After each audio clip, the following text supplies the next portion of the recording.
Allow the children to handle the budget. It's okay. Off your mind. It's okay.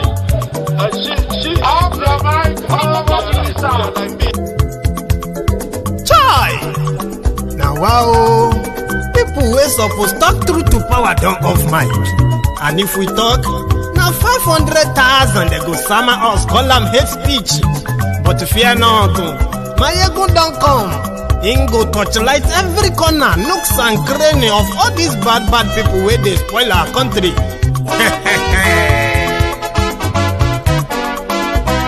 So my people make we laugh, oh yo yo. Mayegun don come, oh yo yo. My people make we shout, oh yo yo. Mayegun don come, oh yo yo.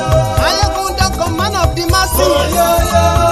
Mayegun don come, oh yo yo. Mayegun diary politico, oh yo yo. Mayegun don come, oh yo yo. This one na dey off in mind, oh yo yo. Mayegun don come, oh yo yo. Can he dey touchlight every corner, oh yo yo. Mayegun don come, oh yo yo. Okay, some people be dey holla say dem want the power. Chai, dem be promise us say we go get light and power. Dem hustle sote they can't get the power. But now they know they do anything with the power. Every day, dollar just they get the higher power over naira. See them talk say make we off mind, but thank God say Mayegun don come. So my people make you loud, oh yo yo. Mayegun don come, oh yo yo. My people make we shout, oh yo yo. Mayegun don come, oh yo yo. Mayegun don come, man of the masses, oh yo yo. Mayegun don come, oh yo yo. Mayegun diary politico, oh yo yo. Mayegun don come, oh yo yo. This one not dey off in mind, oh yo yo. Mayegun don come, oh yo yo. Person wey dey do evil no wan make person talk. Them say that Mayegun, that man too dey talk. He too dey talk. Say Mayegun diary, he dey hot like pepper. But every day, then they take money in bulk. Poor man pikin dey the street dey hawk. Still them talk say make we no talk. But thank God say Mayegun don come. So my people make you loud, oh yo yo. Mayegun don come, oh yo yo.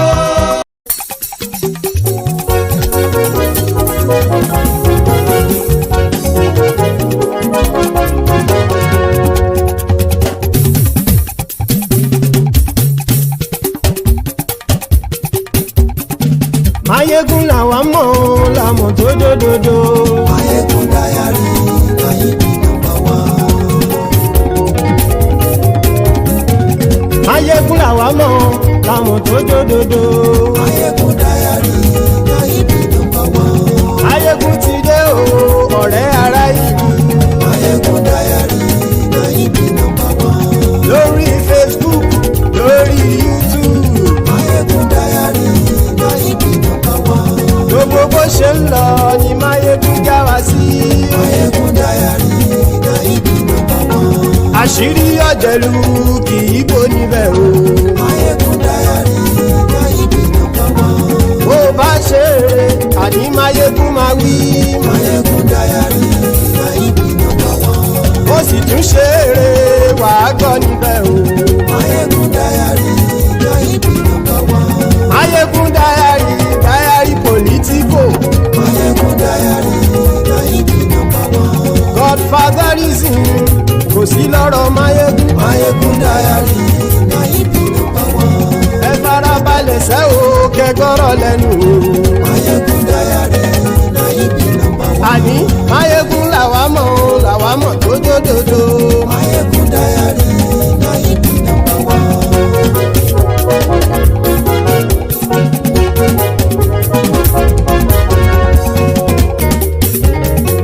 Àní ẹ̀sùn ràkì.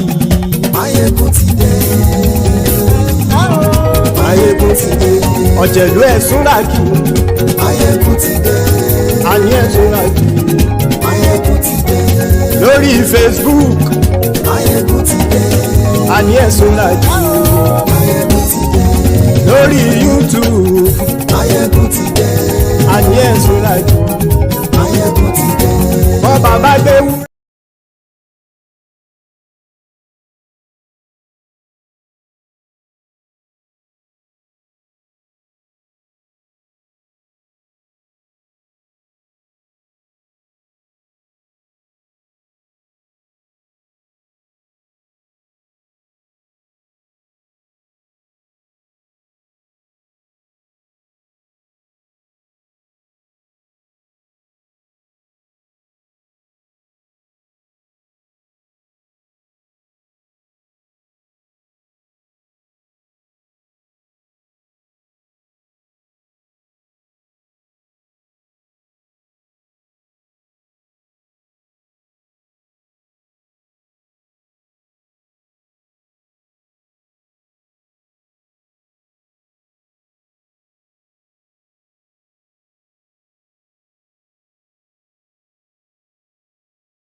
Máyégún làwa mọ̀ làmọ̀ tó dódòdó.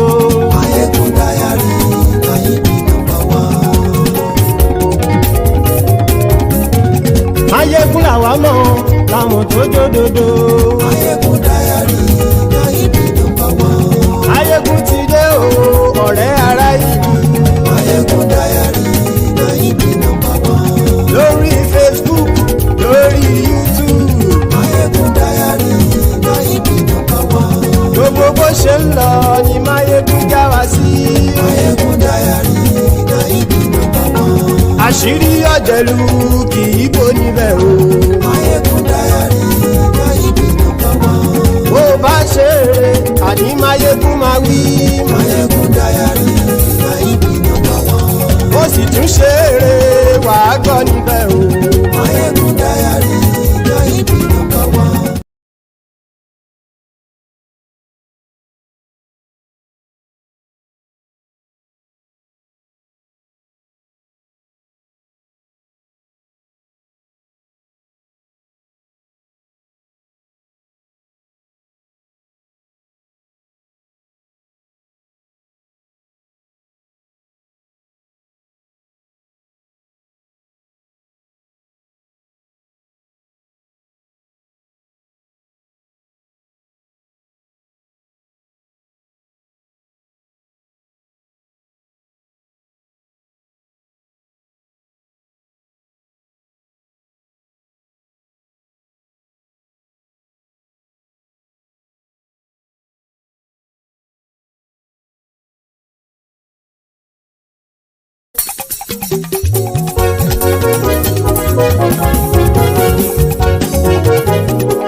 Máyégún làwa mọ̀ làmọ̀ tó dódòdó. Máyégún dáyàrí Nayibi number one. Máyégún làwa mọ̀ làmọ̀ tó dódòdó. Máyégún dáyàrí Nayibi number one. Máyégún ti dé o ọ̀rẹ́ ará ìlú. Máyégún dáyàrí Nayibi number one. Lórí Facebook lórí YouTube. Máyégún dáyàrí Nayibi number one. Gbogbo bó ṣe ń lọ ni Máyégún já wa sí. Máyégún dáyàrí Nayibi number one. Àṣírí ọ̀jẹ̀lú kì í bò níbẹ̀ o. Máyégún dáyàrí Nayibi number one. Bó bá ṣe eré àní Máyégún máa wí. Máyégún dáyàrí Nayibi number one. Ó sì tún ṣe eré wàá gbọ́ níbẹ̀ o. Máyégún dáyàrí Nayibi number one. Máyégún dáyàrí pòlítíkò. Máyégún dáyàrí Nayibi number one.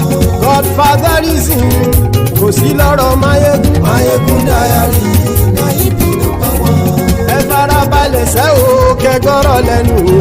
Máyégún dáyàrí Nayibi number one. Àní Máyégún làwa mọ̀ tó dódòdó. Máyégún dáyàrí Nayibi number one.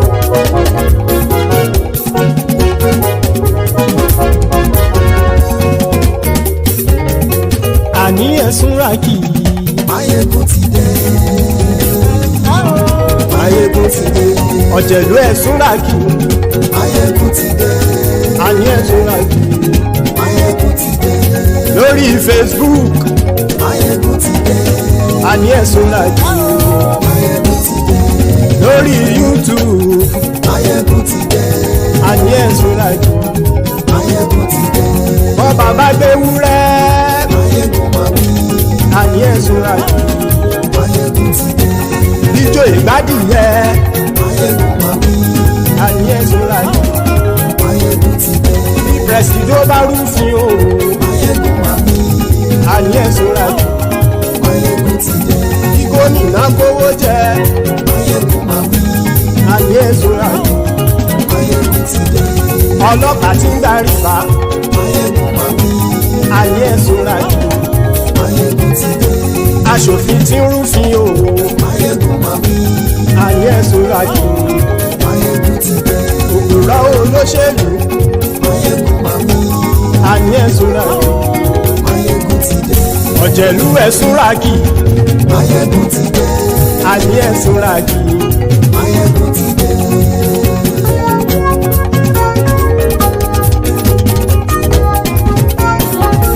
Máyégún ti dé gbogbo ọ̀jẹ̀lú ẹ̀ súnra kì í. Máyégún ti dé gbogbo ọ̀jẹ̀lú ẹ̀ súnra kì í.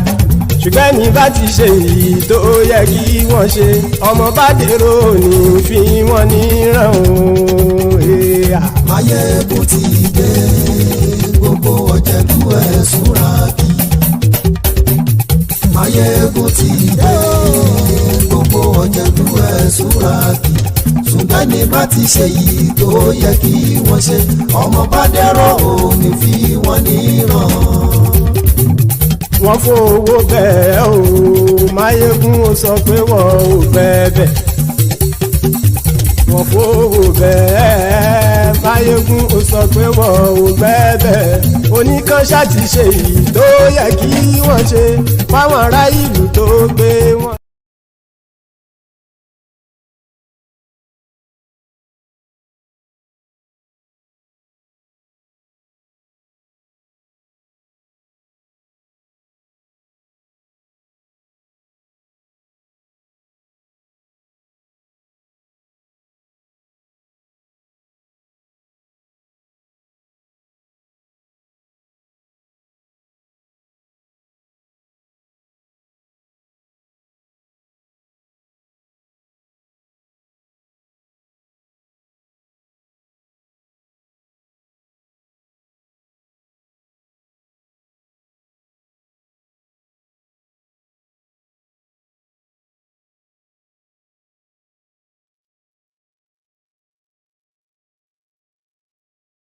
It's my fault. Hello, can you hear me? I am so sorry. Okay. So there is a particular button that got muted. And it should have been the background sound that should have been muted. This is such an embarrassment, by the way. It was part of the setting that was like the background setting. Sure, you get. So usually on the broadcasting software, right, there is a part of it that usually I have to mute the sound. So no, this is unbelievable. I'm very sorry, everyone. So we just wasted about 15 minutes of our charts, unfortunately. But like I said, I will just keep it as an apology to every one of us, okay? So good morning to you. Good afternoon to you. And good evening to you from wherever you are indeed joining us. It is Máyégún Live. And again, I do apologize. Oh, this is so demoralizing. But let me kick it off like that. Okay. I'm so sorry. Honestly, I am. I just killed the boss. Okay. Let's get started. All right. So to those who are probably going to see this, maybe I will just kind of put a caveat or something like a warning on the video later and say, the first 15 minutes is a mess. So please skip it. Okay. Indeed, if you are also joining us this hour and you probably feel like, oh, 15 minutes into it, let me just go back. Let me go back and rewatch. No, don't. So you should start watching from 15 minutes upward. Okay. So thank you so much, everyone, for joining me. Right. The rider, like I said, when the microphone was muted, was that if you have read the caption of the broadcast, please read the description of the broadcast as well. Like it, share it, to invite your friends and your not so friendly friends and tell all of them that Máyégún today, indeed, we are going to have an extra, probably extra half, no, not extra half an hour, maybe extra 20 minutes because we really need to make up for the lost time. But yeah, sure.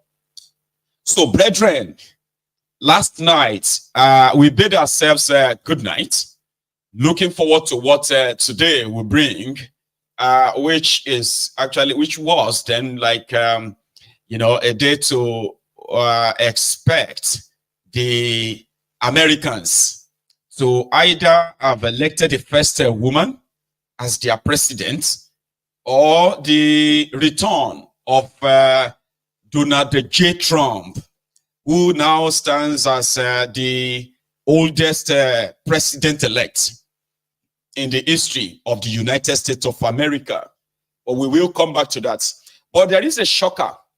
A shocker, because last night I shared with us the promotion of Oluyede, the new chief of army staff, which was appointed as acting chief of army staff, COS, in Nigeria after the disappearance of Taoreed Lagbaja. The news I wasn't expecting or looking forward to was that of the announcement of his death. About 3 weeks ago, a whistleblower blew the whistle on the death of the Nigeria chief of army staff, because as usual, the APC Egbekegbe denied that Lagbaja was dead. However, the whistleblower doubled down and said, no, he's dead. And if he's not, they should at least make him make a make a video of maybe just 1 minute video or 30 seconds video. That never happened. Or rather, the Nigerian Army, the thiefnubu's illegitimate government, doubled down. They even said, Lagbaja just spoke to thiefnubu in one of their defenses, right? They declared the whistleblower wanted. They said the guy has been, is wanted for instigating violence in Nigeria, for sponsoring terrorism in Nigeria, and so many other, nonsense, just to make it look more like the person was a troublemaker. But he's a whistleblower. He didn't give us the evidence that Lagbaja was dead, but they couldn't give us the evidence that Lagbaja was alive.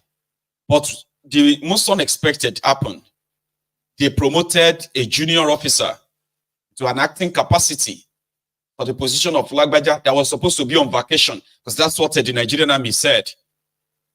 Do you know that there are soldiers that have been killed by terrorists in northern Nigeria, and their family members, they have been killed for years now, for a year, 2 years, and their families still believe that they are fighting Boko Haram in the northeast of Nigeria, because Nigerian Army has not notified their family. They always deny, but the truth is that they will always come back to now say, okay, it happened.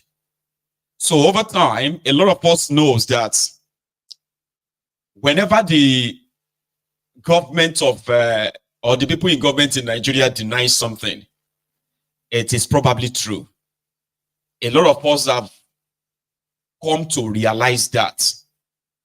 But do you know that personally, I was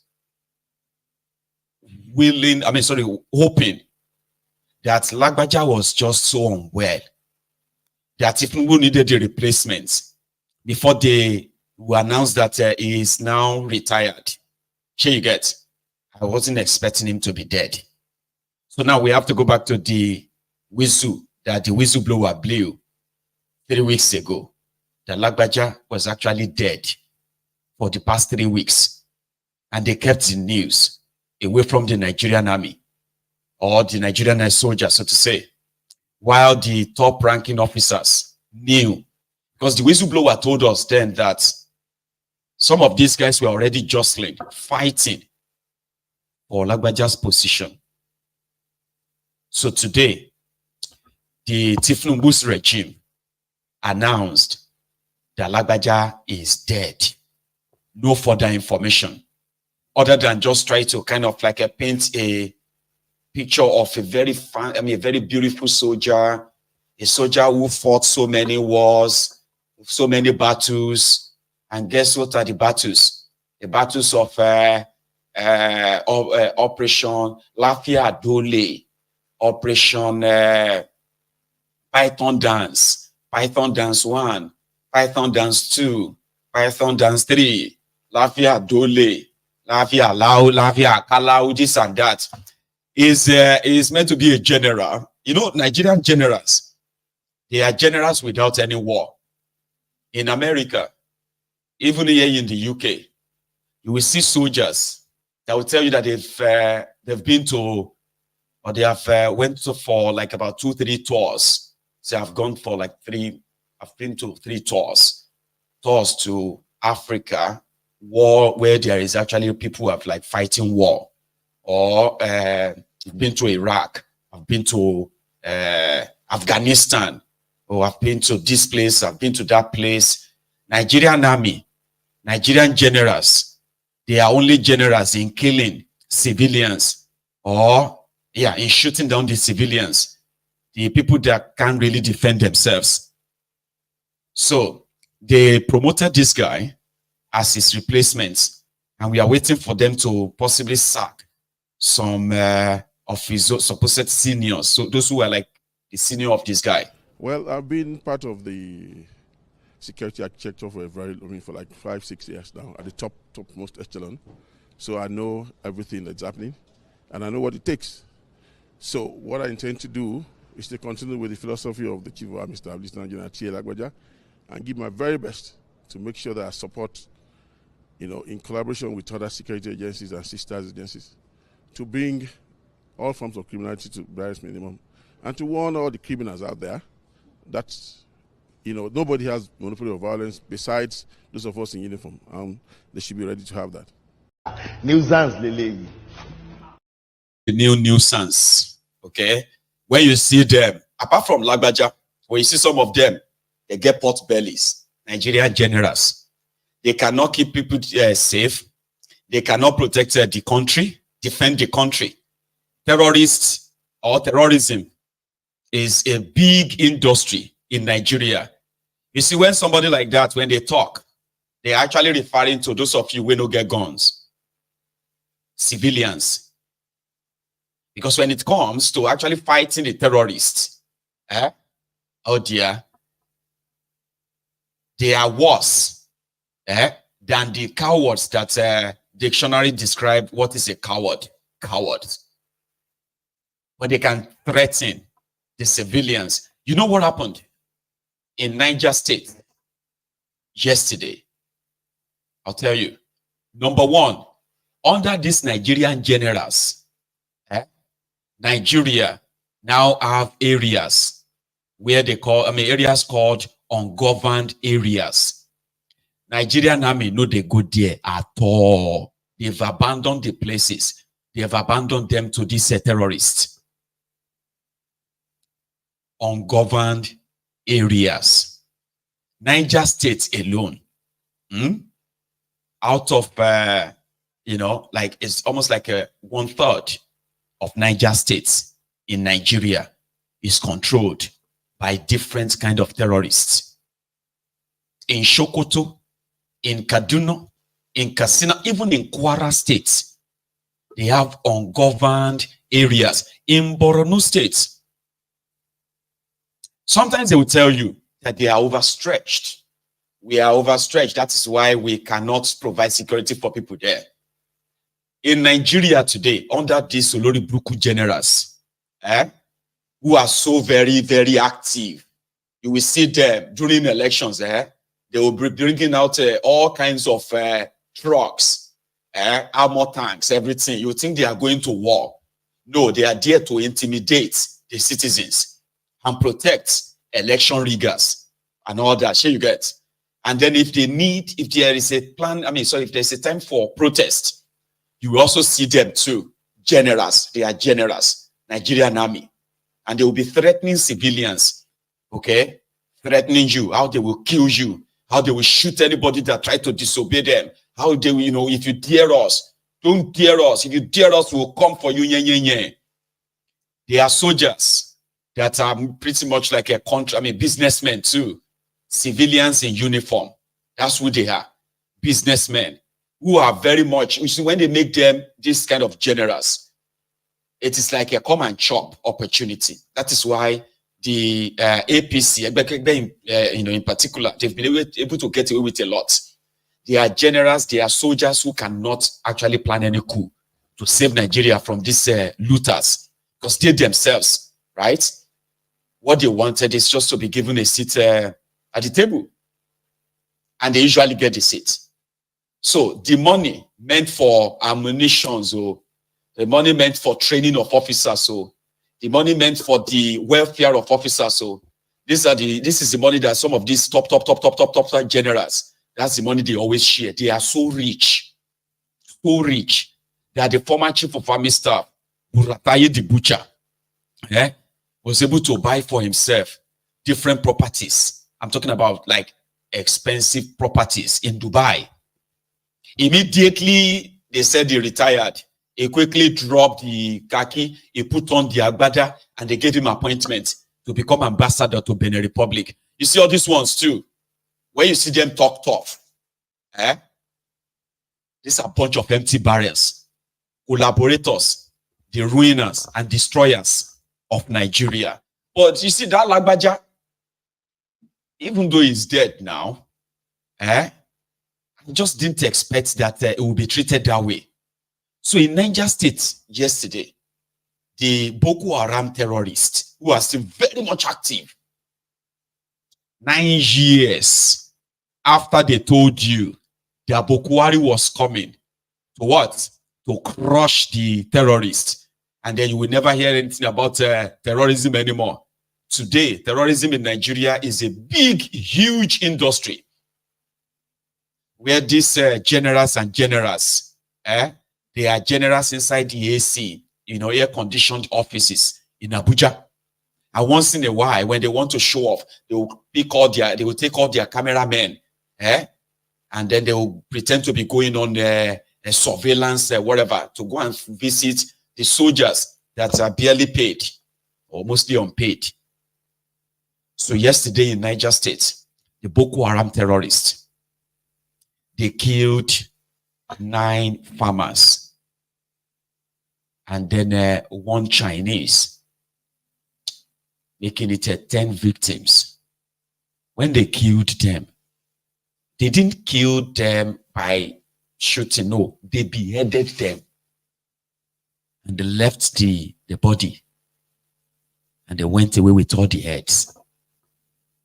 In Zamfara State, the same terrorists kidnapped over 100 people. As you're watching this video now, the Nigerians that are in the hands of Fulani terrorists, Boko Haram terrorists, ISWAP terrorists, they even have another terrorist in Sokoto, another terror group now. In Sokoto, they said they are more deadlier than the Boko Haram. I can't remember their name. All of this under the nose of the NIA, DSS, Nigerian Army, and some of all these guys who are supposed to actually discover crime before they happen. But the civilians, led by the APC, they've done a tremendous job in ensuring that they give all these stories media blackouts. I no go hear and per se. You will see the flash. After that, it's gone. Nobody talks about them anymore. So when I see them walk about and claim to be this general that, general this, general that, it's actually to me, it feels like an insult to reasonable people's intelligence, right? It's like an insult to say, what exactly is the work of all these guys? Apart from the overstarched uniform and different pictures they upload on social media every now and then. What exactly is their real job? Because now in Nigeria, military appointments is by political connection, so to say. And they are there doing nothing when it comes to we are here to protect the territorial integrity of Nigeria. No, they are not. They are there to make their own money and walk away. So they denied Lagbaja at the last hour, his own last hour. Today, after this internal coup is already sorted, thiefnubu replaced him. That's when they now felt like, you know what? Let's now announce that he is dead. I saw Remi Werekwe with his wife visiting the Lagbaja's wife, and I was like, is she in on it as well? Like, your husband is dead for how long now? Did he just die yesterday after they promoted Oloyede, that guy, to replace him? Is that when she now probably now felt like we can tell the children that their dad is dead? This is how evil they are in that contraption. People have also been raising some level of conspiracy theories. Remember the children that thiefnubu kidnapped for protesting against end bad governance, right? Some people are now saying the children that we saw in court, because this is them now, okay?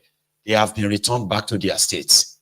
Others, some back to Kano, some back to Kaduna, okay? So some of the people are now saying that, are you sure that nobody say they don't release some of these young Boko Haram terrorists too?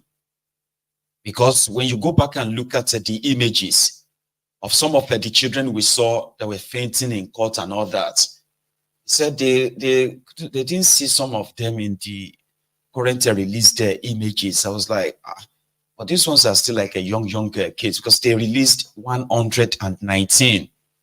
So in Kaduna, after these guys are supposed children detained for protesting the end bad governance protest. Okay, so in Kaduna, 38 of them, these 38 were given mobile phones, right, by the government. So it's a little bit confusing. Okay, I have tried myself to get as many, to compare as many images as possible, to be honest, okay, of some of the children we saw in court that day. And I'm going to try and put back on the video of that court appearance. I understand that there are some that were not taken to Abuja, okay? It's like it's not all of them that were taken to Abuja. We still have some of them on trial as we speak, in Borno, Kaduna, and what have you.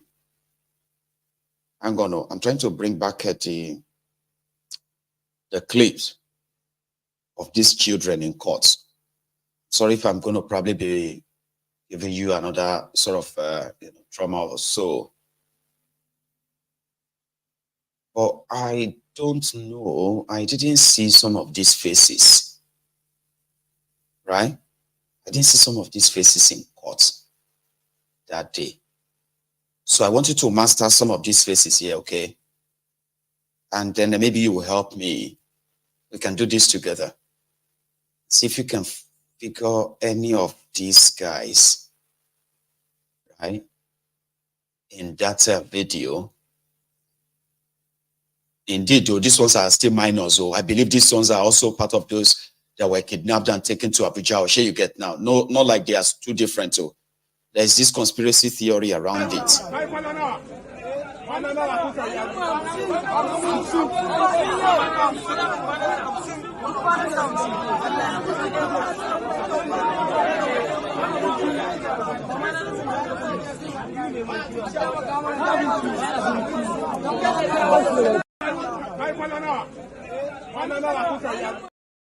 You get that? So now, take a look at that video of those children that day. When they were detained outside Abuja, to the best of our knowledge, the police did not even bother to get a remand order. So they had already detained them beyond the constitutional period. They now went to court seeking to legalize their illegal. No, I don't think that's the right one. Okay. So I will come back to that at some point. Okay. Give this a shot. 1 sec.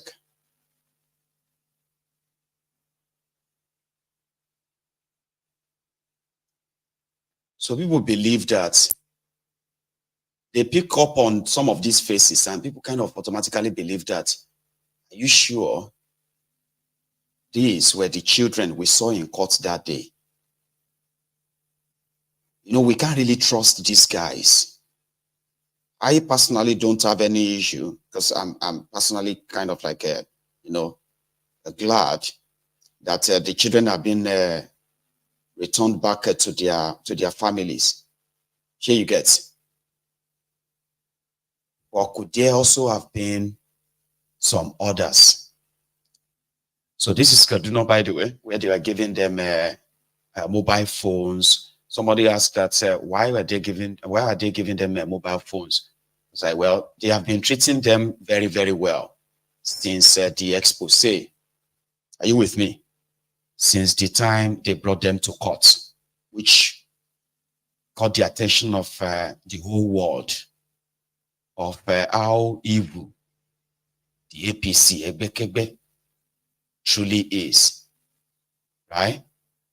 Give me a second. I'm trying to put up that clip. I didn't put it up earlier. So, yeah. Here we go.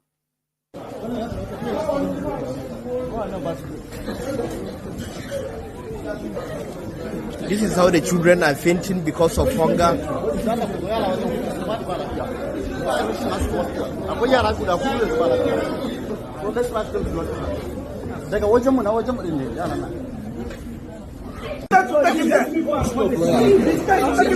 me go and take the clinic. They kept me here. The prosecutor should do their business. How can you arrange children? What help? Sorry.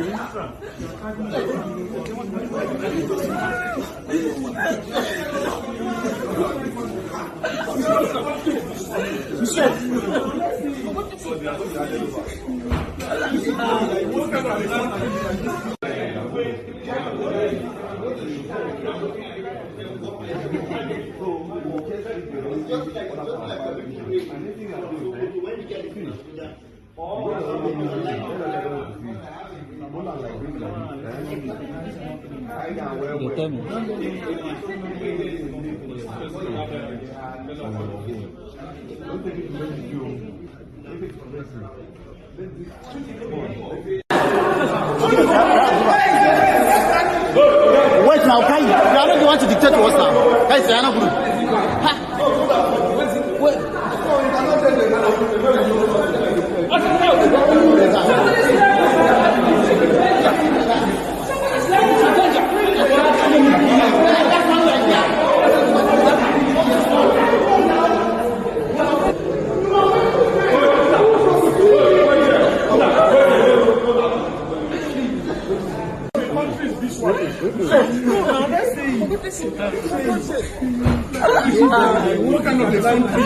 I don't know why.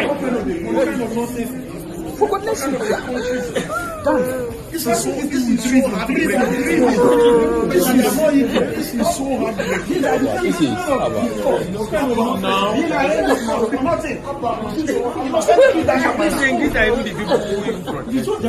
This can never be the problem of Nigeria. One day, then somewhere, then give our money. They don't even have school fees. They don't have any. They don't even have money. One day, somewhere, then give our money. These people were just something years. Like 6 days. That's what is doing. My case is different than my child. What is Hello. Please, maybe the recording can just stop for now. Let's just take a position and see what will happen. They don't even have school fees. They don't have any. They don't even have What they say when they leave our money at their account? no school fees, nothing. These people we are just 90 something years. That's something like 6 days. Like 6 days. That's what the students say. My case is different than a child woman. Then if you turn around and then look at all these other faces,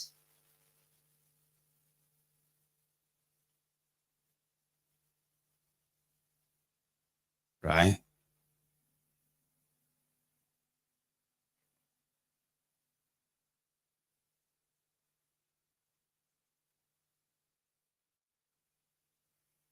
Okay, I will leave that for now. Let's go further. In Nigeria, there is, David Lammy, I don't know if he's still there or if he's left, who happened to be the Labour government secretary, foreign officer secretary, so to say. It's like the foreign affairs minister for the UK, who was in Nigeria for the past 2-3 days. And he met with thiefnubu, just as he also met with Sonwo. He also met with Tugad, the Nigeria's Minister of Foreign Affairs. And it's on my desk, and yes, I'll pretend that I'm the Lagos government.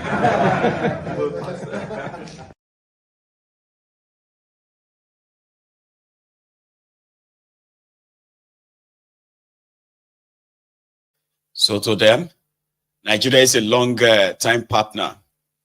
And after meeting with the drug baron, thiefnubu, he granted a presser. First, Tugad, and then Lamy. Of the United Kingdom, esteemed members of the UK delegation, directors, senior officials, ladies and gentlemen of the press, Your Excellencies, distinguished ladies and gentlemen. On behalf of the Federal Republic of Nigeria, this is my distinct pleasure to welcome the Right Honorable David Lammy, Foreign Secretary of the United Kingdom, on this significant occasion, his first official visit to Nigeria and to Africa in his current role. This visit marks an important milestone in the long-standing relationship between Nigeria and the United Kingdom, a relationship rooted in shared history and mutual respect. This historic visit underscores our commitment to enhancing our bilateral relations and strengthening our cooperation on shared priorities. I am pleased to announce today the establishment of a strategic partnership between our two countries, which will facilitate greater collaboration through 6 key pillars: growth and jobs, enhanced national security cooperation, ensuring the safety, security, and dignity of our citizens, strengthening our international cooperation, a modernized development partnership, and sustained people-to-people links. Our partnership with the United Kingdom will help Nigeria to achieve key objectives and priorities outlined in the Tinubu Doctrine of 4D Diplomacy and the administration's 8-point agenda. By advancing our economic ties through investments and trade, we can unlock substantial growth for both nations. As we formalize our strategic partnership, this visit serves as a testament to the strength of the Nigeria-UK relations, representing a solid foundation for a renewed relationship based on respect, equality, and mutual interests.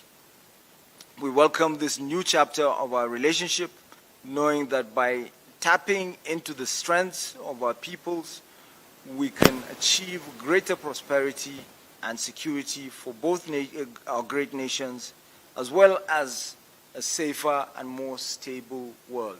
I thank you very much. Now, the foreign policies of these countries, like the United Kingdom, United States, they are not in the interest of the people, especially for Africa. They are not in the interest of the people in Africa.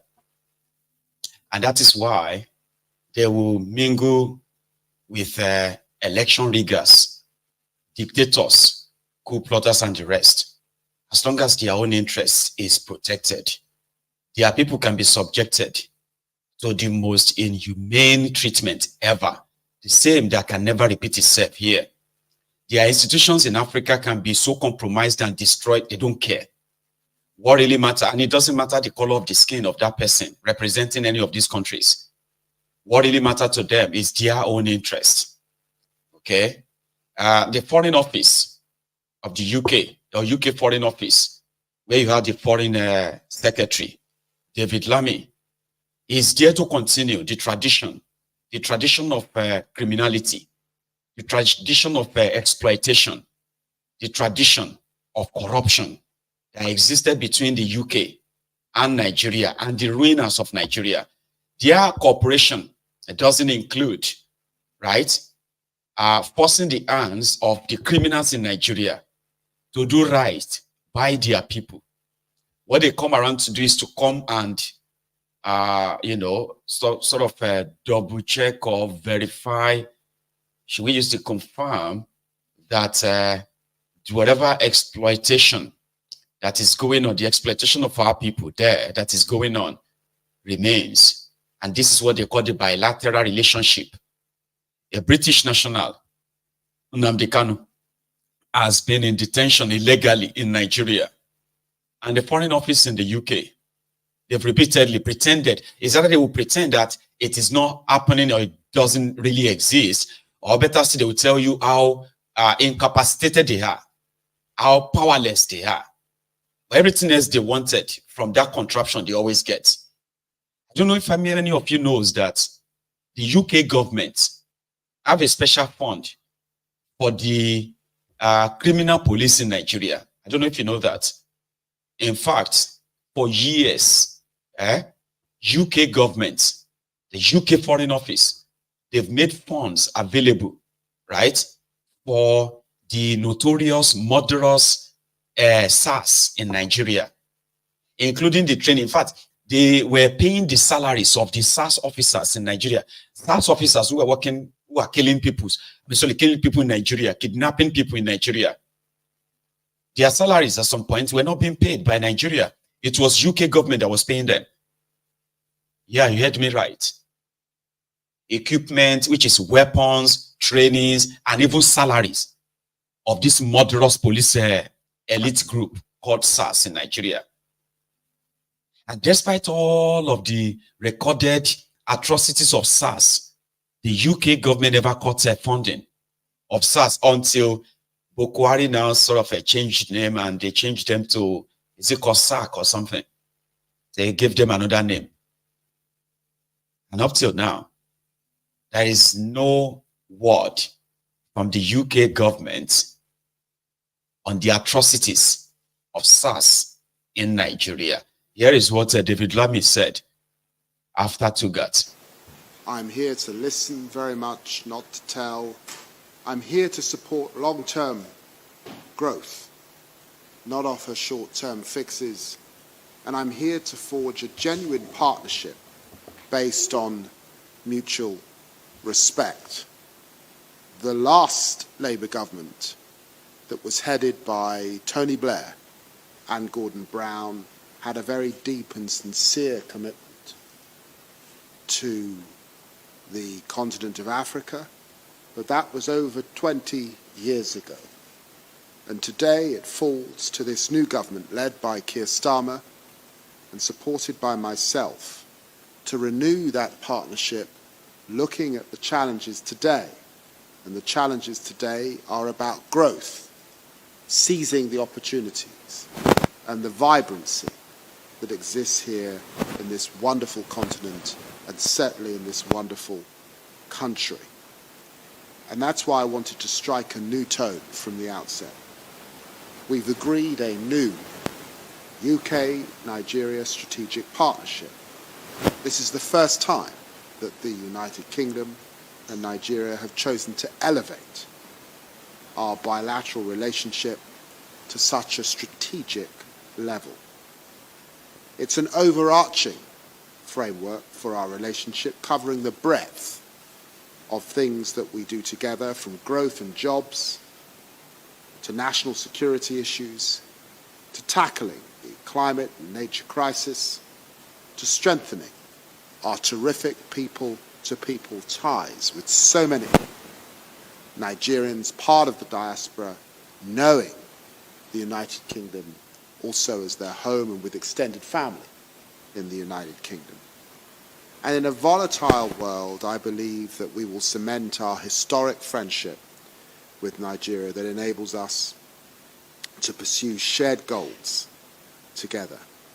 Nigeria is the first country I've visited in Africa as Foreign Secretary because of the importance I place on our relationship. And this includes, of course, the people-to-people, many people. I've grown up with many Nigerians in the North London constituency of Tottenham that I represent, but the potential also to increase our trade over time and our shared Commonwealth membership and our cooperation on international security issues. My short time here in Lagos and Abuja have reinforced my belief in the strength of our connections. I've seen the vibrancy of our artistic connections at ArtX in Lagos. I've had a sense of the huge creativity, the artistic hub that this country has become. I've discussed how together British and Nigerian businesses will drive economic growth for both of our nations and how we can leverage the City of London for more equity, more capital for Nigerian big business. And I've seen investment in Nigeria, how investment can support cleaner and greener, cheaper energy at a time when there are many Nigerians excluded from having energy at all. And I want to thank President Tinubu and Foreign Minister Tuga once again for their very warm welcome, for the partnership that I think we're already forging.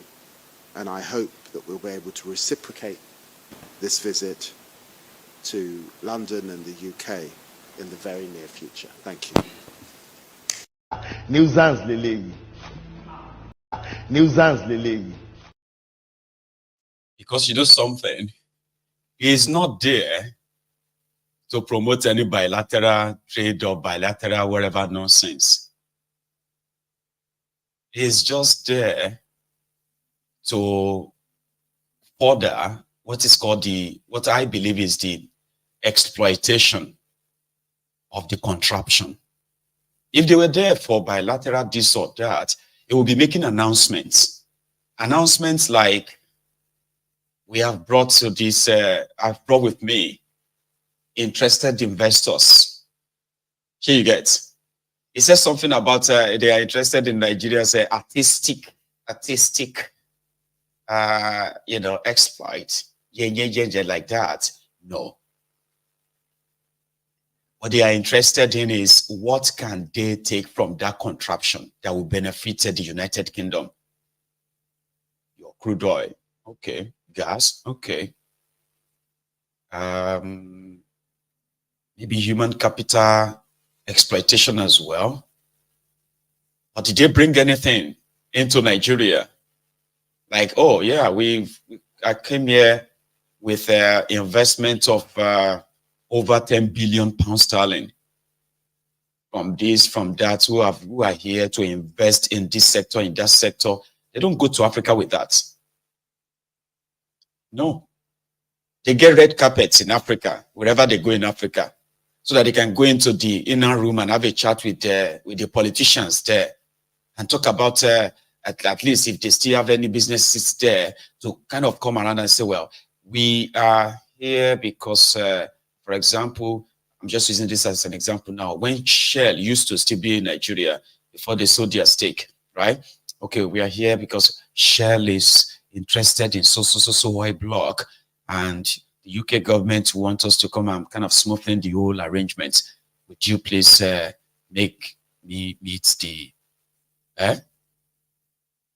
or better still, there to sell you more weapons? Because anything from that, I mean, apart from that, you can't really pinpoint what exactly is that bilateral agreement that they are bringing in. Because if somebody like a foreigner from the foreign office, foreign secretary visits your country, probably is there, is supposed to be there with some investment, that be, because that's what you need. That is what Nigeria needs. How many London businesses are finding different sectors in Nigeria to invest in? How many of them did travel with David to Nigeria? How many? But you will see him with the embassy staff, where their own job is to continue to exploit you, promise you visa that you will never get, pay them visa fee, pay that fee, make all that money, denying you all the visa, never refund you any of that money, then ship the money back here to the UK, exploit them for as much as you can. There's nothing they're adding to you, nothing. Well, maybe for the political class, they can have a relationship that will make it their, shipping their loot out of Nigeria pretty much smoother.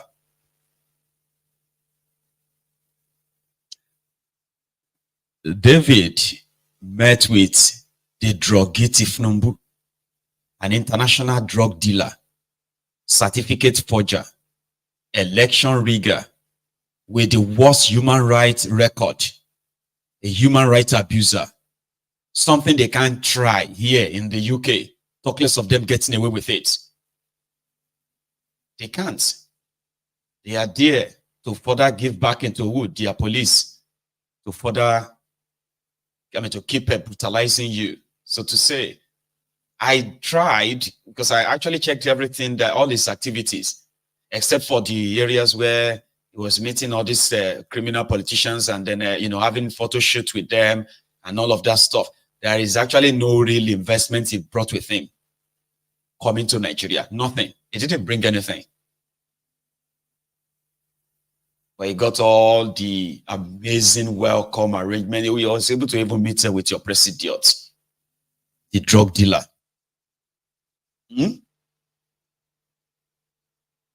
Because we just spoke about the UK now, let's go to the America.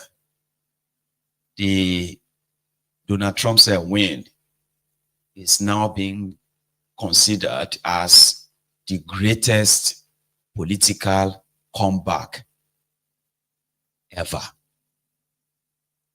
And just like the UK, America has nothing good in stock for you in Nigeria or Africa per se. We've had different kind of mixed feelings, so to say, like different feelings, reactions to what Donald Trump's comeback would be like. I have my own hypothesis too. We have had, in America, the way I have actually studied them, you see the Democrats that I kind of love to call the demonic rats, evil people, so to say. Sorry if you're a Democrat watching this broadcast. I hope you don't take this personal, and if you have to take it personal as well, well, so be it. Take it wherever personal you want to, okay?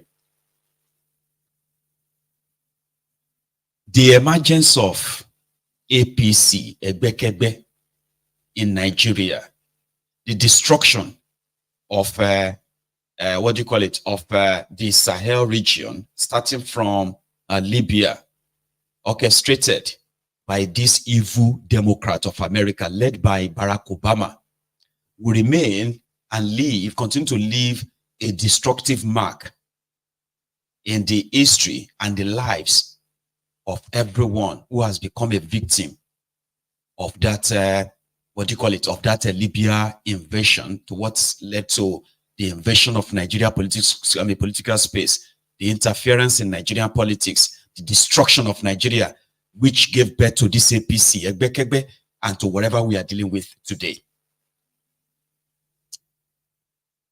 Normally, we all agree that American foreign policy, especially to Africa, is the same, whether it is Democrats or Republican and all of that. It is an easy sort of escapist argument, so to say.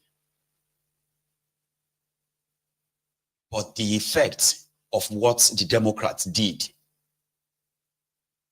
to some of these African countries, their CIA, their other, what do they call them again? I think they have a name, not states also, no.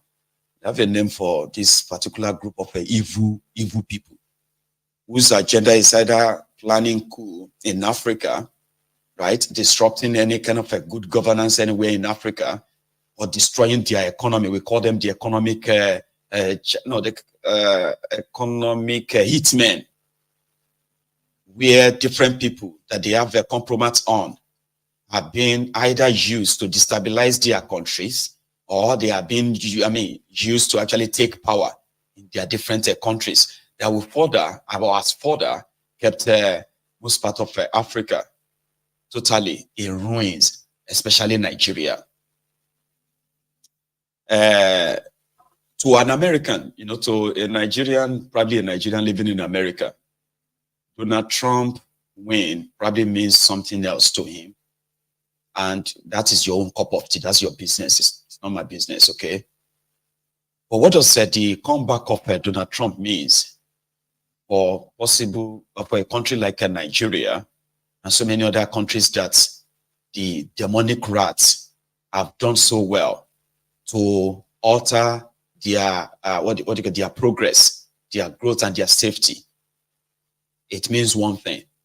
Simply means that for now, those somebody like Anthony Blinken that has been like flying everywhere, all right, dropping dropping their evil their evil fruits all over the place, right? It will end up disappearing, that you won't see him again.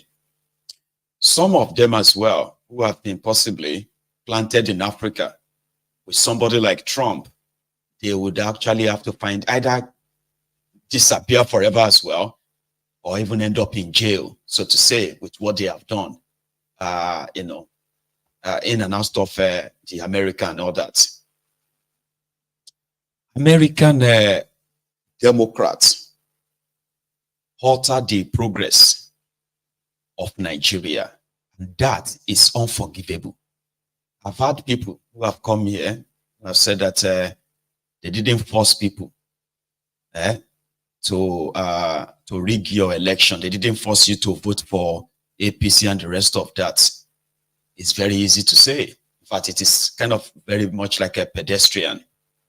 But to those of us who actually knows better, especially using the instruments of their country, the powerful America, to spread that intimidation that eventually culminated into the emergence of APC, and to the damages and ruins that APC have caused to Nigeria's generations. In fact, generations that are yet unborn that are going to meet all of this. Their actions are always unforgivable. Donald Trump is somebody who is more interested in America. And that's good for people like me when you talk about their foreign policies, so to say. Is someone who is likely, just people that word, who is likely not going to give a damn about, who is your president or who is not your president, so to say. So we have had the interference of, America in our lives and in our economy. In fact, in the division that we have witnessed as a people up to this point, the negligence, the encouragement, the enablement of the evil people. America usually presents itself as the police of the world. They are the people who can arrest any bad behavior. until a lot of us now grew up to realize that that is actually not true. Yeah, they protect their interests as much as you would say. When the people of Nigeria Republic, when they've had enough of one of the American puppets, who was their president, a man that boldly rigged an election, right? Jailed his own oppositions. Bazoum got removed by his own security men. America did everything. Democrat, they did everything to get him reinstated. To the point that the drug dealer, the Chicago heroin trafficker, that is now the president of Nigeria, was blackmailed. I mean, I can use the word blackmail, was blackmailed into almost starting a war with this neighboring country that we had no issue with, we had no problem with. Thiefnubu mobilized Nigerian Army, Nigerian soldiers, mobilized the equipment, moved them to Sokoto. He was ready to attack Nigeria Republic, break Bazoum out of prison, and reinstate him for them, for America. This was after America has made the move. America, France, after they've made the move to force the hand of the junta in Nigeria Republic to free Bazoum and return him to power. After they failed, they went to Nigeria to blackmail the heroin trafficker, the man that when it was needed most, America knows that this evil Democrat, they know that, they should know that with the population of Nigeria, if anything should implode in Nigeria, the rest of, not just West Africa, the rest of Africa, including this Europe, they will feel it. They know that. But they didn't care. They allowed a drug baron, heroin trafficker, whose record was supposed to be unsealed at the time, where America could actually have used their own position, right? Just like they did to Goodluck Jonathan. They could have prevented this disaster happening. Or rather, they decided to milk it. They protected the drug baron, heroin trafficker, steal his documents, steal his files, and then stayed aloof for him to overrun the entire system of Nigeria so that they can blackmail him later. Or because of gas from the Creek of Niger Delta, or because of the gas, the crude, that they wanted to lay pipeline from Nigeria that's going to run through this desert of Sahel, Niger, and all these places, and then straight to where? To Europe. They didn't give a damn about the lives of millions of people that this drug dealer, this drug heroin trafficker, Thiefnubu, whose life is going to ruin. They didn't care. They were okay with election riggers.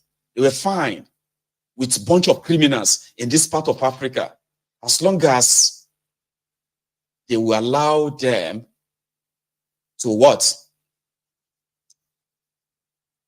To pump away their resources unchallenged. So Nigeria Republic was, or the coup in Nigeria Republic was like a hiccup.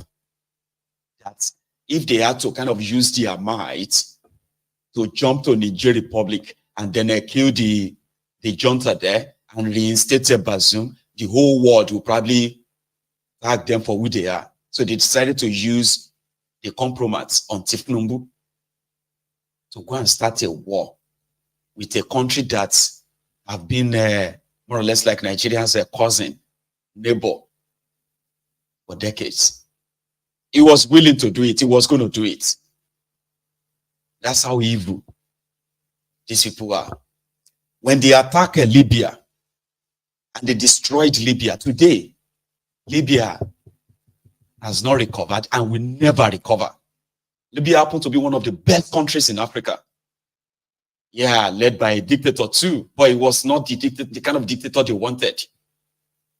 They destroyed Libya and then escalated the act of terrorism in the entire Sahel, where Nigerians have lost over 70,000 lives.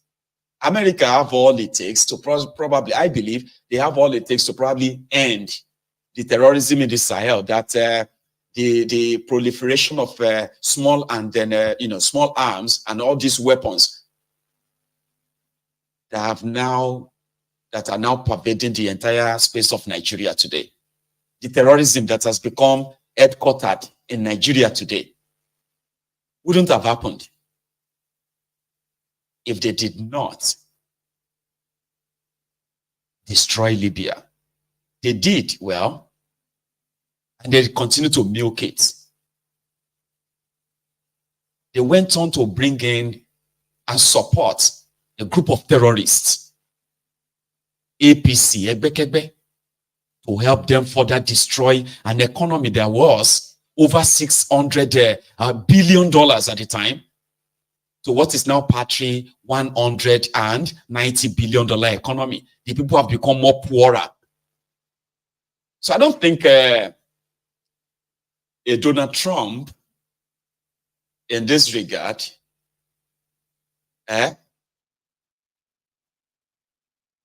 will ever be kind of like close to what's evil these people represented.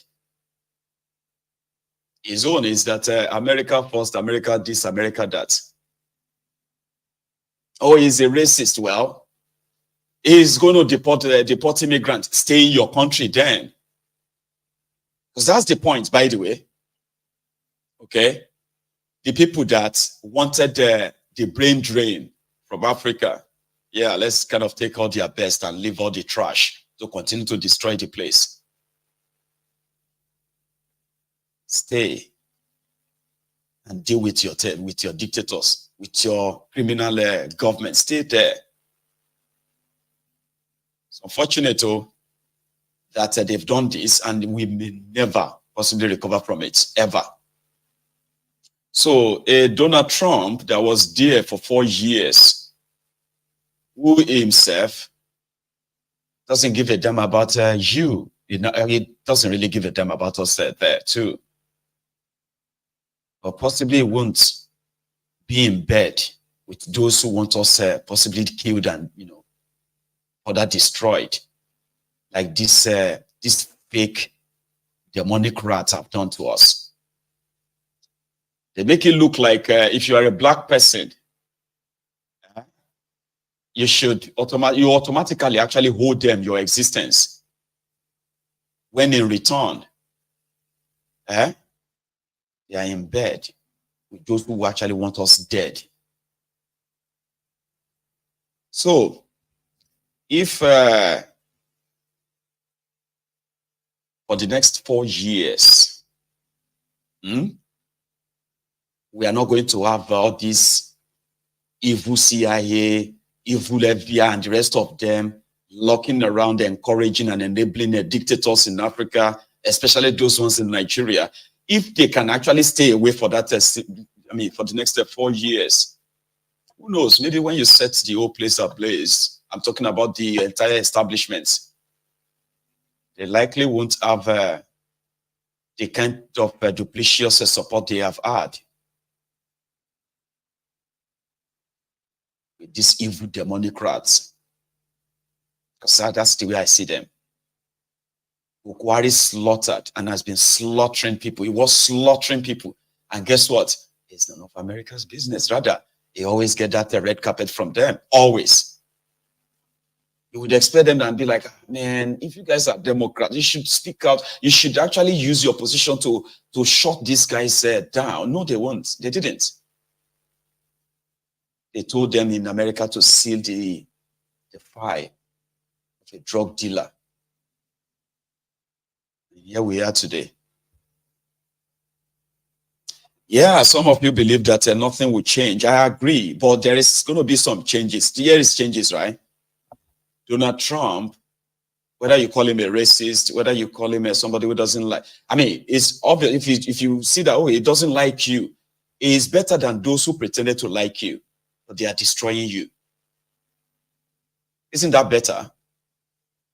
I'm just kind of using the word of some of you who are like regular viewers of their mainstream media deal. Here you get or their CNN and all of these liberal platforms. Let's assume that Donald Trump doesn't like Africans. Is that not better for you to know that this person don't like us? I'm just using your own thing. I'm not saying he doesn't. Let's assume that he doesn't, as they have presented him to you. Is that not better than for you to actually have the ones that are smiling, but they are doing everything to actually destroy you? They are interested in gagging you on every platform, which is, most of them are theirs. If there is a way they want you to talk, there's a way they want you to actually be expressing yourself. And if you don't, then you have to be deplatformed. If you don't agree with us, we deplatform you. Or if you don't agree with us, then we arrange and get you killed. But oh yeah, we are better. We are not racist. Is it not better to actually deal that way and know that, okay, yeah, you know what, he doesn't like us, so then we don't like him too? And to have people that you'll be like shouting, America, come and help us. Meanwhile, they're actually the ones behind your problems. They go about behind the scene and the rest of that to shield murderous people, economic saboteurs. They call them economic hitmen. The people that are willing and ready to throw their people under the bus, kill them. In Kenya, for example, Ruto killed his own citizens because of IMF, World Bank. He made people disappear. But he's a welcome guest in Washington. Bokwari killed his own people, made people disappear. Is a welcome guest in Washington. So, but we're supposed to actually be like loving them and liking them.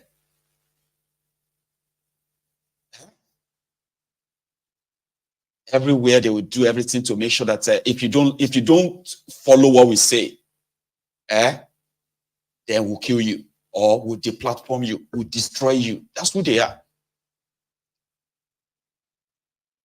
That's not what it should be. It never used to be like that, though. As much as you're like America's interest first and all of that, yeah, it never used to be like the way it has now become.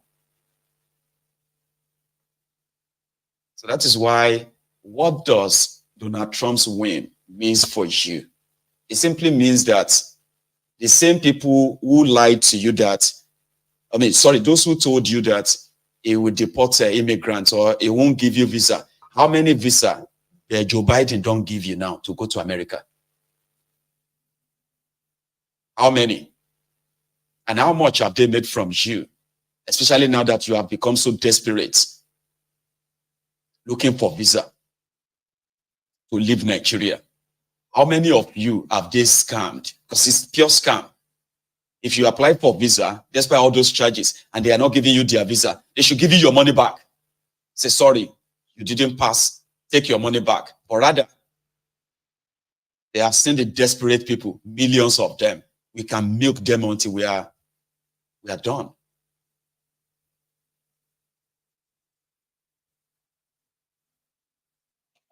So the point I'm trying to make here is this. Yeah, we all agree that their intention is not noble to us.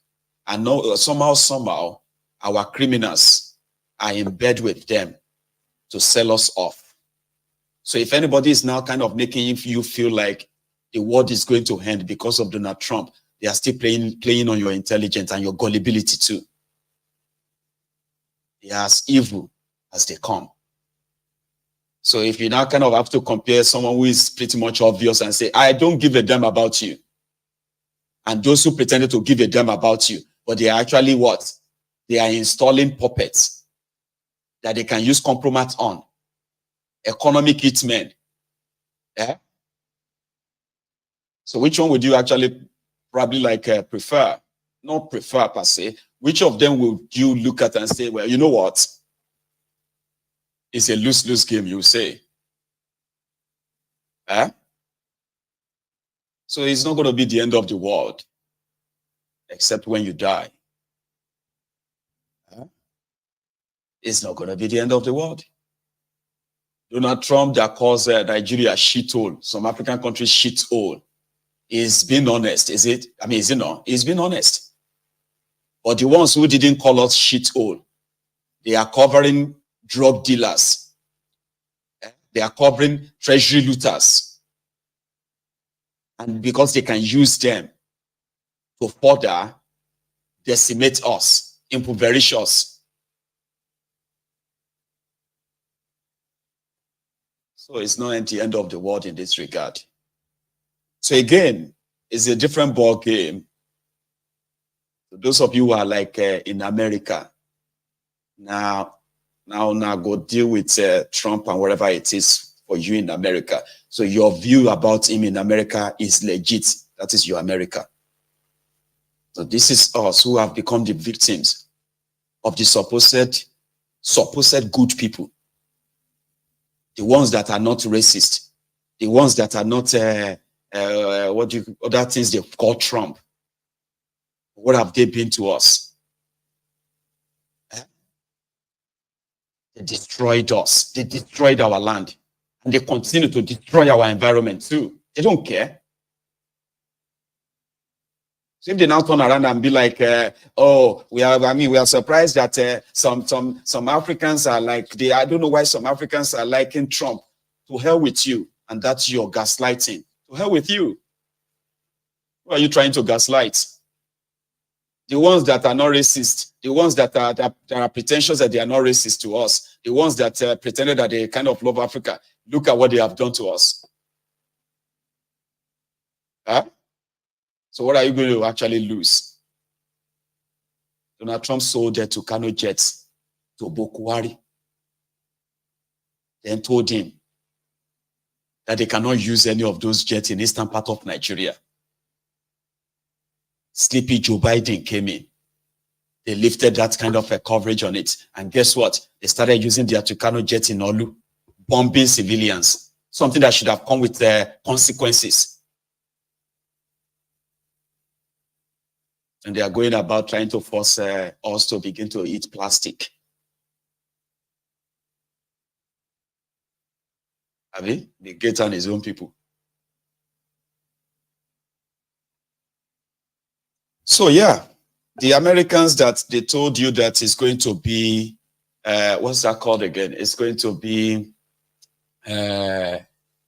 Armageddon. I probably just, wish you what you wish yourself, because majority of Americans want him, they've chosen him, they've seen through all lies and the rest of that. But that's your own, it's your own dealing. But for those of us who come from that place, looking at the collaboration between this country, UK, as well as America, in exploiting our people, impoverishing them, right? Use and dump. We can't wish them well per se. Put it that way. But there is a chance. That chance of this Donald Trump is that if tomorrow,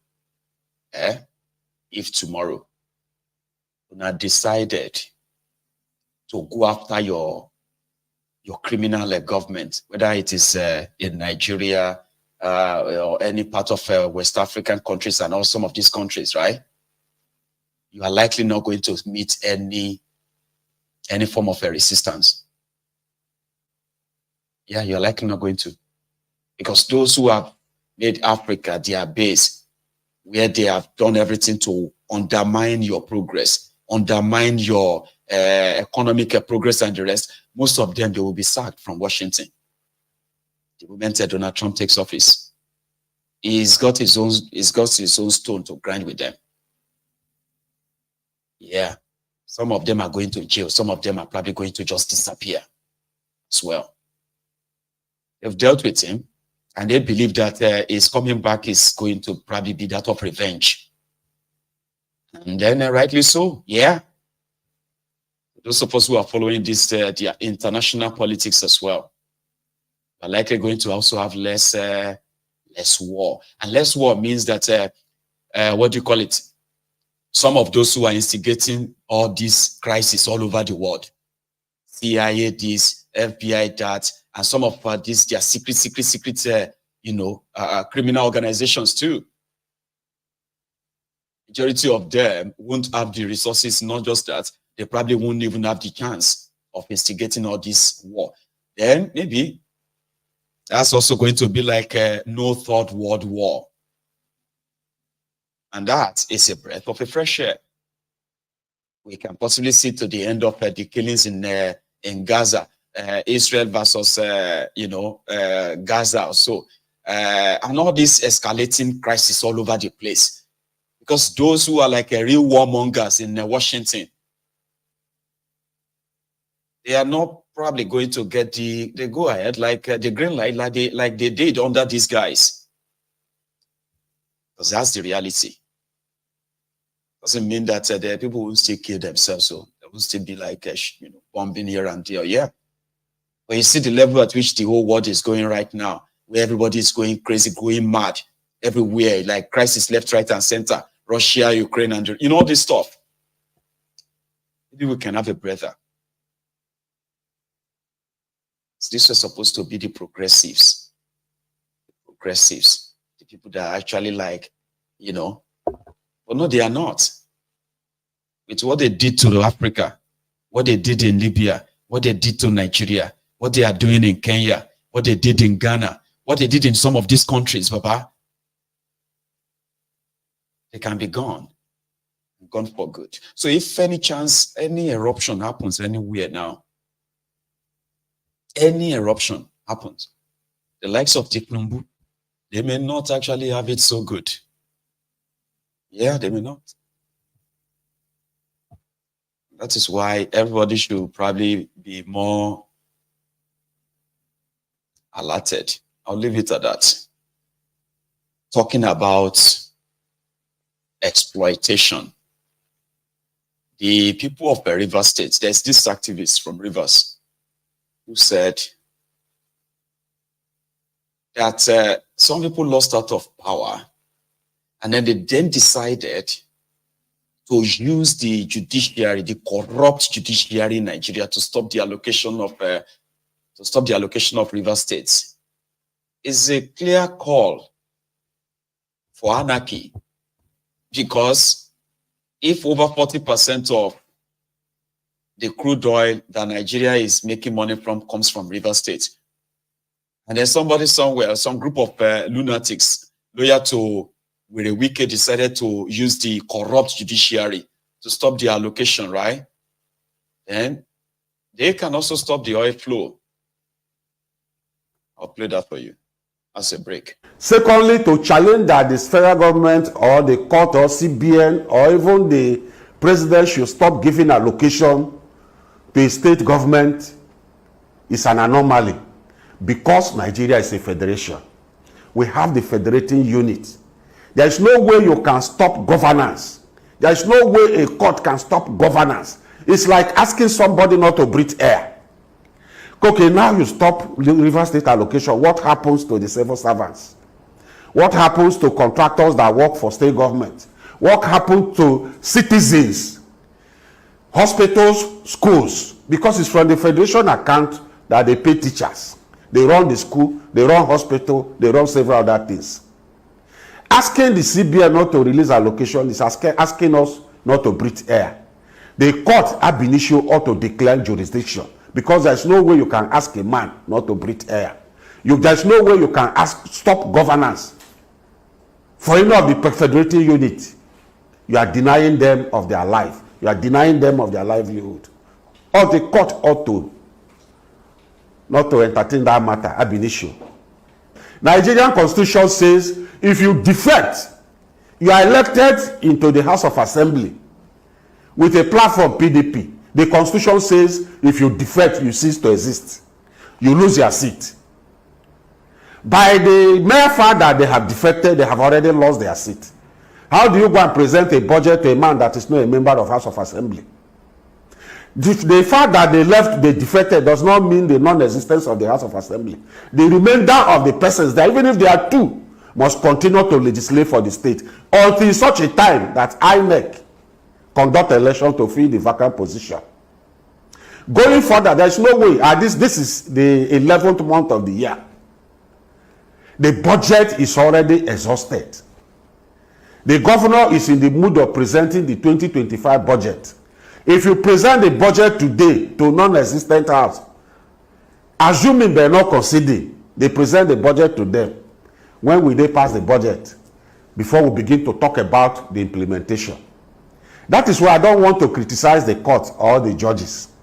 The judges ought to put national interest ahead of whatever decisions they are making.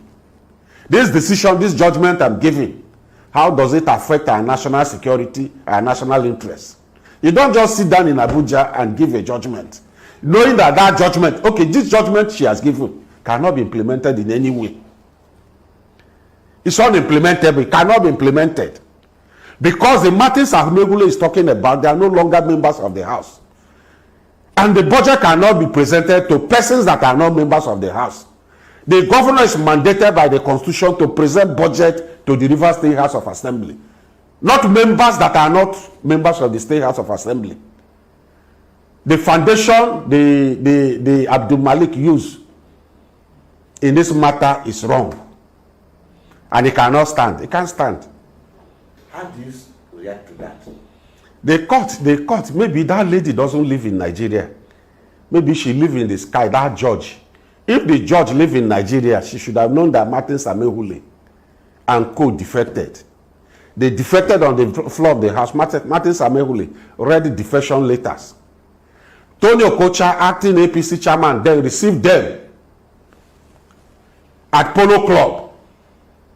When President Tinubu mediated on Rivers State matter, President Tinubu said they have gotten new children, that it should no longer be an issue for negotiation. They equally swore affidavit in an Abuja High Court to protect their seat. Abdul Malik, I think she lives in the heaven, not in Nigeria. No, every Nigerian knows that Martins and co defected. As a lawmaker emeritus, what is the process of decamping from one party to the other, to another? I was in the House of Assembly for 8 years.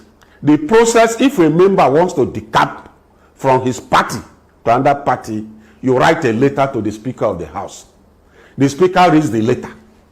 Martins Samehule and co. Martins was Speaker. Other members of the House wrote letter to Martins Samehule, which he read. It's not about anybody going to his unit or ward or changing card. A lawmaker writes to the Speaker. The Speaker reads the letter on the floor of the House. That's the beginning and the end of defection of a lawmaker. The issue of INEC dilly-dallying in this instant case, that brings us back to the politics of the state and politics of Nigeria. You see, what is happening in Nigeria today is that deliberately the APC government has killed every institution of the country. INEC today is not the INEC that should serve Nigerians. It's an INEC that serves individual interests of the APC. If the INEC is serving the interests of Nigerians, they should have conducted election in this state. 2, I said APC have destroyed institutions in this country. Look at the police. The IGP has retired. Why not allow him to go and the next man takes over? You simply allow the IGP to stay. That has not been the standard practice. Look at the army today. The army chief is incapacitated. Instead of you to appoint a new army chief, you are now doing caretaker, because perhaps maybe you are not interested in the 2 IC that should have taken over. Instead of doing caretaker, why not go ahead to do a fresh appointment? Meanwhile, they are busy telling us here that caretaker at the local government is not allowed. But at the federal level, and in an institution like the army, Nigerian Army, you are doing caretaker. Where in the world do you see caretaker in the army hierarchy?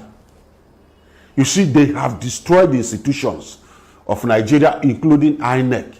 If INEC is serving Nigerians, serving Rivers people, serving our citizens, they should have conducted the election into the vacancies. But because they are serving the APC government, they cannot conduct the election. They can't. Till 2027, they won't be able to conduct this election. As to Wike, I have said this severally and I will continue to say it. You said you are a popular politician. You are very popular.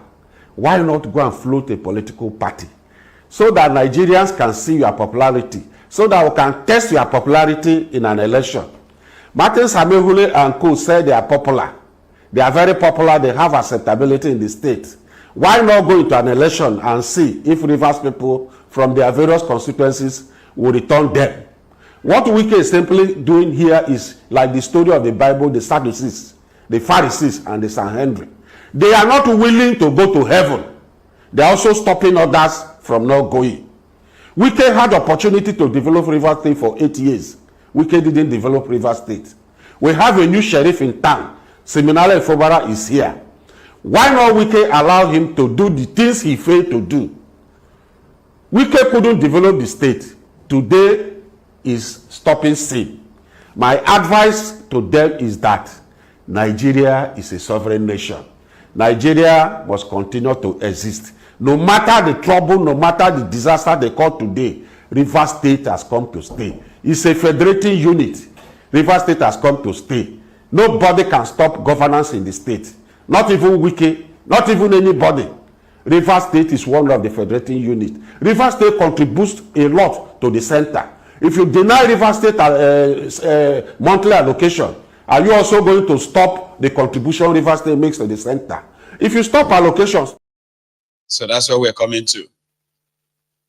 That's where he clearly stated that, okay, if you stop the allocation, which is actually what a share of what you take from here too, okay?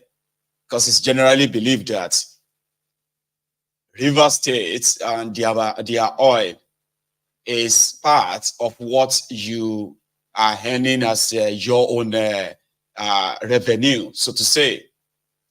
So if you take oil from us, and then you are saying that because of one quarter, you are not going to give us what is due to us, then we can stop you from taking the oil then, and then you don't have to worry of giving us anything then.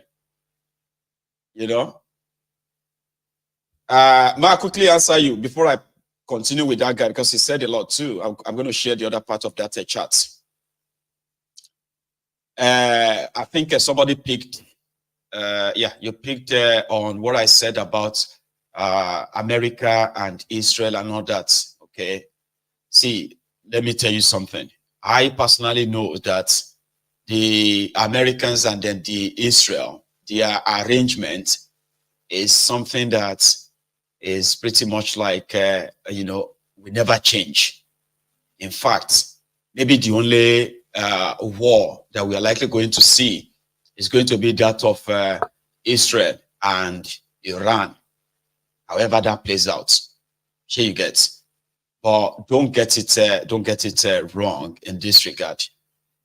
When the demonic rats, when Obama's White House was introduced to Bokwari, everybody knows that Bokwari is such a useless Islamic fanatic that he's got no allegiance to anyone but just to himself and his belief. That is different.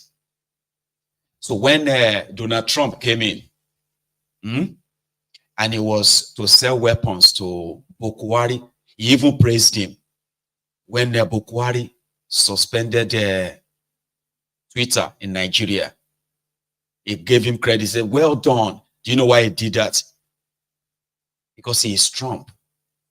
Sometimes when he is Trump, and he's so real, in my own opinion, that it was around the time that this same demonic rat unleashed not just the media, but they removed the president of the United States of America from Twitter. Everybody felt like it was okay. It was normal because of mean tweet or because of the way, because of all the things he's saying. President of United States of America. Removed him from Twitter, from a platform. You deplatform the President of United States. So he can be petty like that. For those who know Trump very well, he can be very petty. And it's, you know, it's sort of to his mind, is not somebody who is, you know, shady or dubious enough to, you know, a liar like that, a pretender. He's not a pretender. Like all these fakeless Obamas and co, these evil guys. They deplatformed him. So when he heard that Bokwari, a dictator, wanted to come and buy weapons, of over $500 million from them, he praised him. He said, well done, Jare, remove your Twitter from Nigeria. And a lot of people still use that today and say, Donald Trump, that period. And yeah, don't just say he praised Bokwari, tell the whole story. They said because he tweeted mean tweets. Because some people are like they couldn't really take it.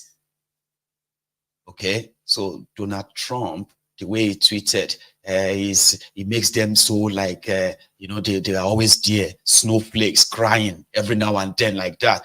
But you see what happened after. So yeah, but the difference here is this: Bokwari no get any connection to the Democrat. It was introduced to Obama by the same thiefnubu because thiefnubu has been a long time donor to the Democrats in America. Yeah, he always gave them a lot of money.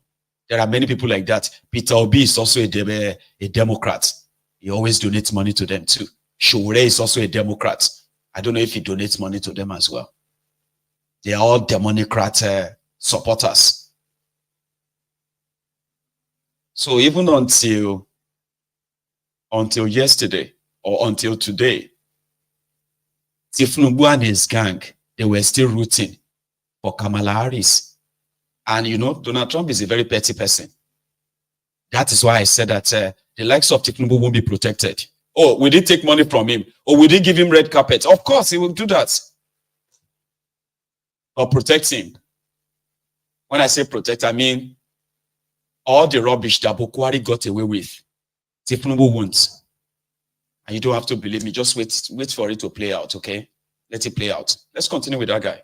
Collecting the oil from here. Because what you sit at Abuja to share is what you got from the state and the local government. It's because we are not running a true federation. If it is a country that runs a true federation, nobody will be talking about stopping allocation or not stopping allocation. It's the state that should be talking about stopping allocation. Because what goes to the center comes from the state. The wicked realized that River State, that he cannot destroy the country. He cannot destroy the state. He cannot also stop sin. He cannot also stop sin from running a second term.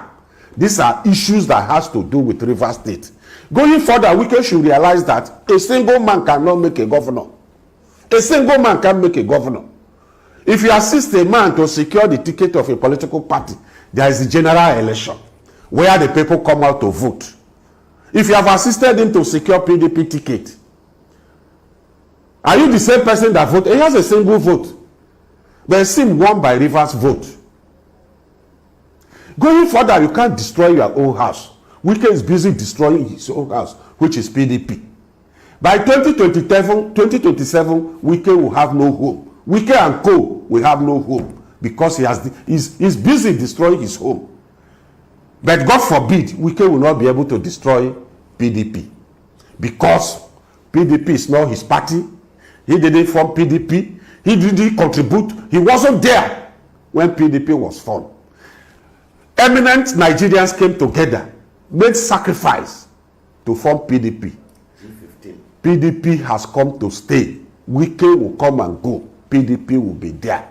The earlier he realized all these things, the better for him. He's an individual. One day the masquerade will vacate the same. It's like we now today. If you go to market, you can't remain in the market forever. One day you must leave the market. At a point in time, you will leave the market.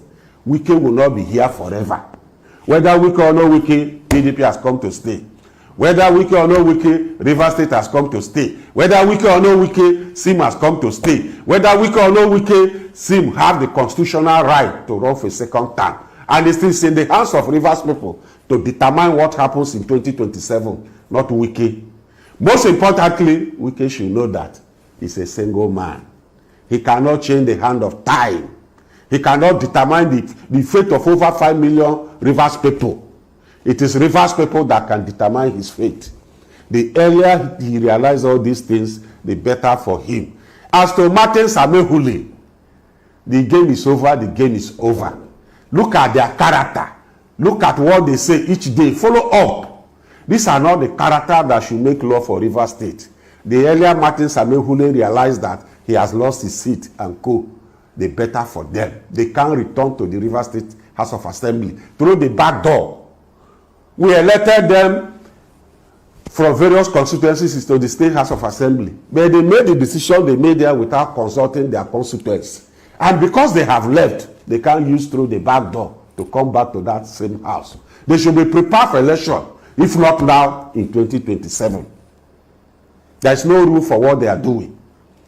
Well, Nigeria, to the other governors of the country, the best they can do is to prevail on wiki.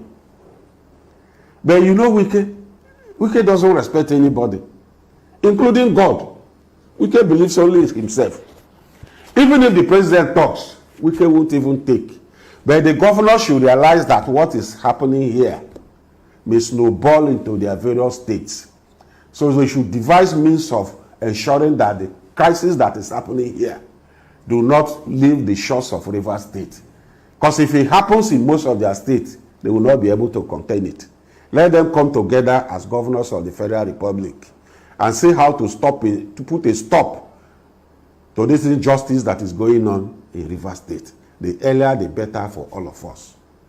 Yeah. How do you react to the scrapping of the Niger Delta Ministry, and what impact will it have on the Niger Delta? Well, ab initio, I don't support the Niger Delta Ministry. Ab initio, I don't support it. And my reasons are clear. You don't create a ministry for a small group of people. Nigeria will have 6 regions. If you create ministry for Niger Delta, it implies that ministries can be created for the West, for the East, North Central, etc. Ab initio, I don't support it. Even the president creating the Ministry of Regional, Ministry of Regional something today, I don't even keen to that vision. It won't help. We need transparency at the presidential level, at the presidency. We need transparency at the National Assembly. We need transparency at the various strata. Everywhere and everywhere. He said a lot. But because of that hiccup we suffered from the beginning of the chart, so I'm just going to kind of like, hold it there. I personally, I really do wish and hope that Wiki will remain unhinged. Wiki will continue to play God. And thiefnubu says CBN and the rest of them, they will withhold the Rivers State allocation. Let illegality continue left, right, and center. So that, who knows, maybe the whole implosion can actually happen faster than we are all envisaging or expecting. Because you can't continue like this. No, you can't. Something has to give. Something will give. A lady made a video. This was in Sokoto. Complaining about this situation. How things are tough, things are hard, people are finding it difficult to feed, all this stuff, and she didn't even say anything bad. Guess what? The governor of Sokoto State ordered that she should be arrested, and she's been arrested. Sokoto State is one of the poorest states in Nigeria. Sokoto, where you have the Sultan. their governor, oh my God, is one of the useless human beings that you can see. After Werewike's boyfriend, what's his name again? He's now a senator. I don't know, I just forgot his name right now.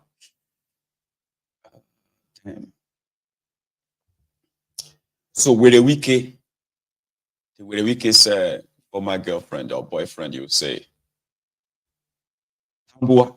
Yes, I just remembered now. Tambua.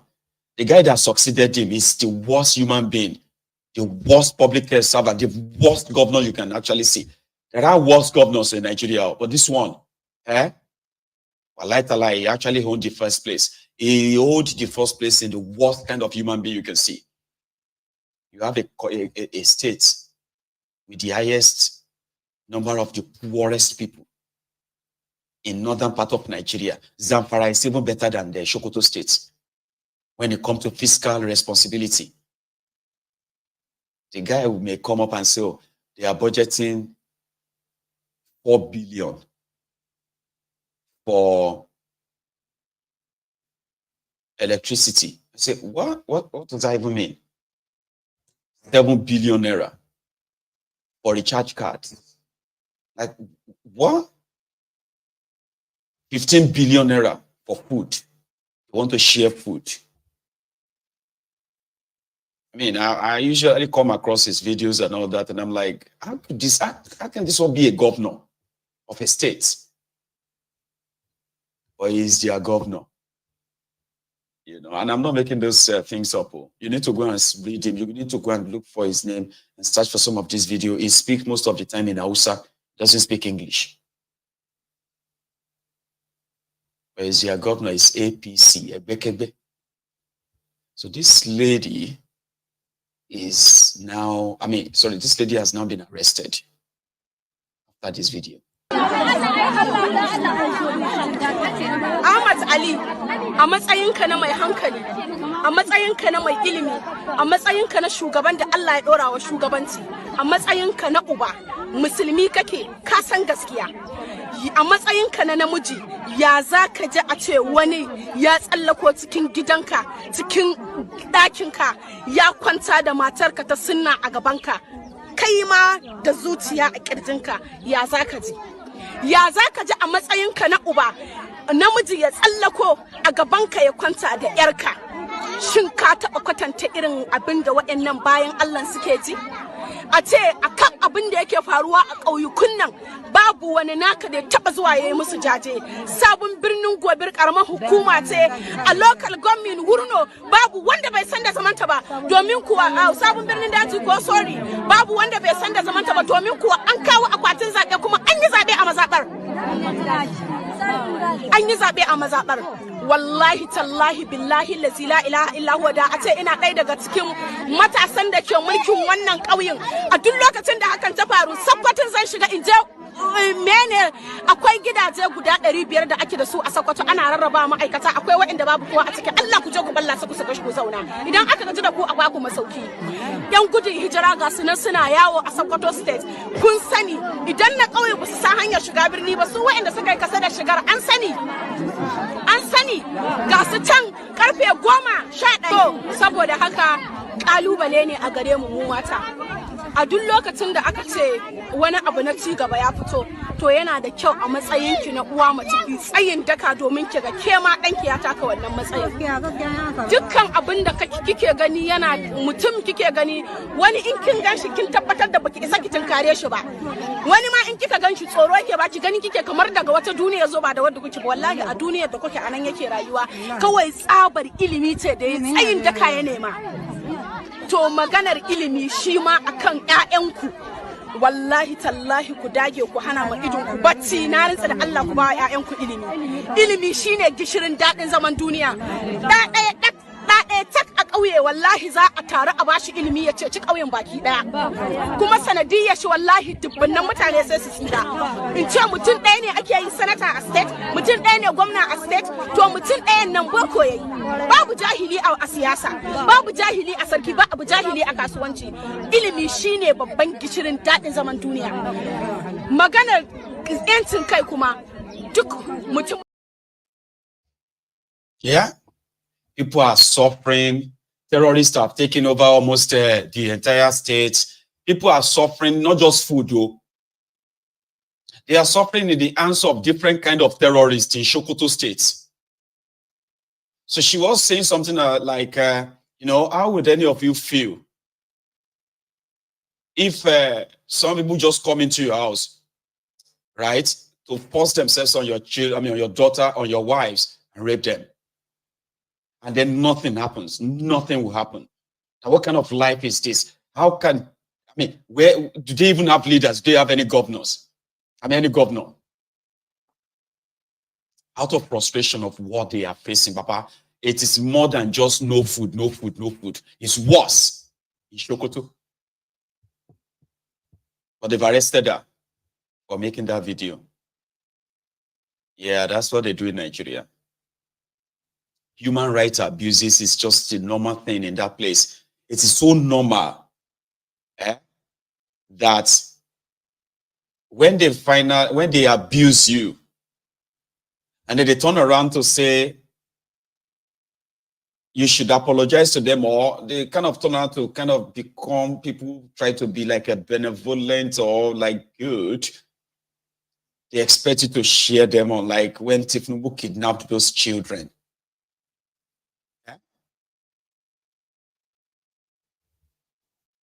Doesn't make sense.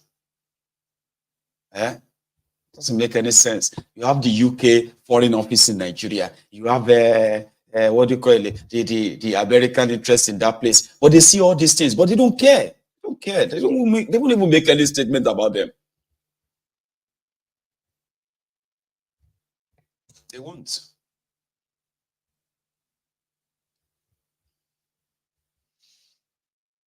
It's unfortunate, Rob. So lastly, this is just like a feedback, okay? A week ago or 2 weeks ago, I'm sorry, I'm so terrible with time, right? So about 2 weeks ago, we had a lady on this platform.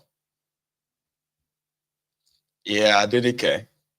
A lady that survived the human trafficking experience. And then she decided to tell her story, raise awareness, and pass it on to especially the young girls in secondary schools. She wrote a book, My Journey, My Journey. And we gave her a very, very big support on this platform. And we told her that rather than sell the book, which she personally said she wasn't going to sell. So we encouraged her to please give the book to secondary school children that needs to know or learn that if you want to travel out of Nigeria, do it the right way.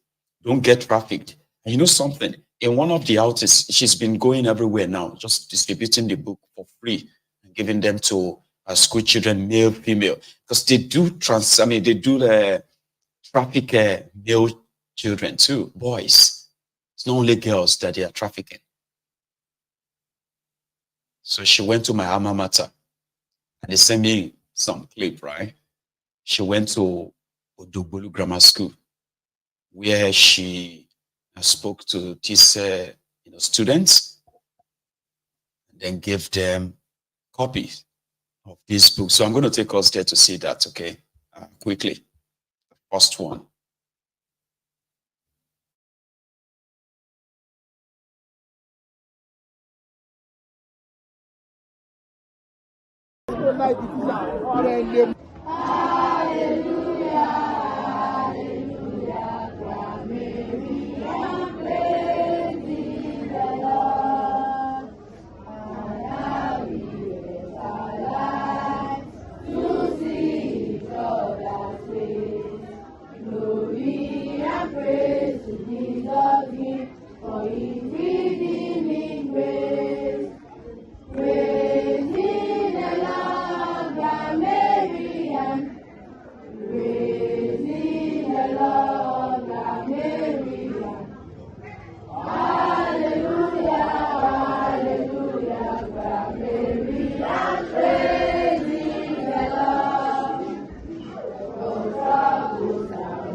return, I sent all these NGOs. Some people like about the data of being a victim of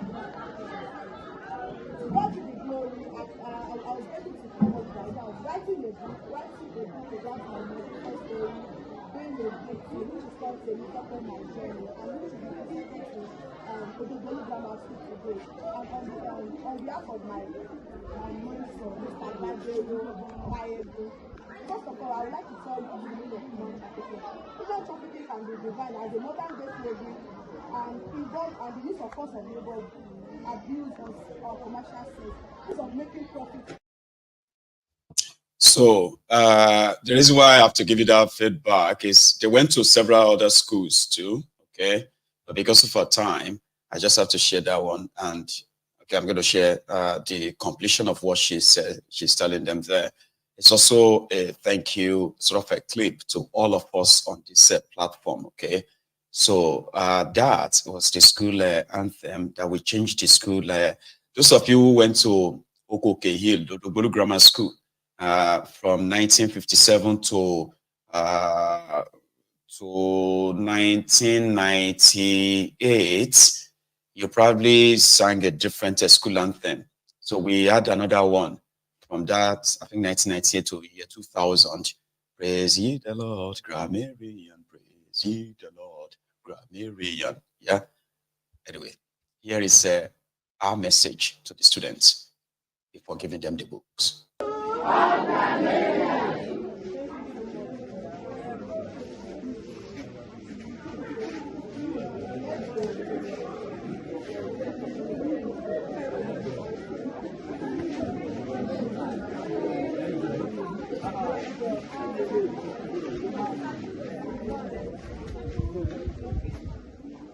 My name is Oloyede. I'm the director of Foundation for Action Against Organization and It's a group of return migrants where we take awareness and sensitize the youth about dangers of regular migration and because I'm a very team and also a survivor of my family. So after my return, I sent all these NGOs to talk to people like me about the dangers of being a victim of God be the glory. I was able to come up right now, writing a book about my medical story, being a victim, which is called Nigeria, and which is dedicated to Oloyede Grammar School today. And on behalf of my mentor, Mr. Behead, first of all, I would like to tell you the meaning of human trafficking. Human trafficking can be defined as a modern-day slavery and involve the use of force of labor, abuse, or commercial sex.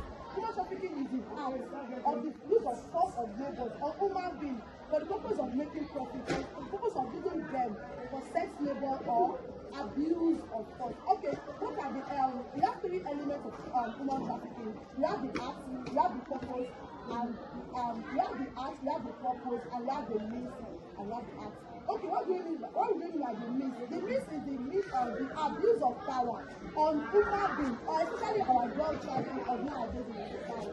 Okay, when we talk about the act, we have to do the transportation. The means of even people are being or even for people are being traveling irregularly on the aspect of human rights and organization, which means traveling through roads to desert to Libya, which I've not experienced before. And when we talk about the purpose, what are the purpose of human trafficking? What are the purpose of in which these traffickers are doing? Abuse of labor, the abuse of the force of labor on the society, especially on the girl child of nowadays, which means the purpose is slavery, sex, organ harvesting. Okay, let me just use my own case study as a scenario for you. When I first out from secondary school, which is 2013, in Remo Dictionary High School in Shaga, I went to National University in Nigeria. I could not be able to come. This is my studies, and a friend, my mother and my mommy's friend, told me about coming to. I look on social media. Which social media are one of the acts that one of the effects of human trafficking, one of the means of passing a wrong message to the youth of nowadays, which is Facebook. I look on Facebook and I accepted the offer because that is the only thing that I saw my business. After I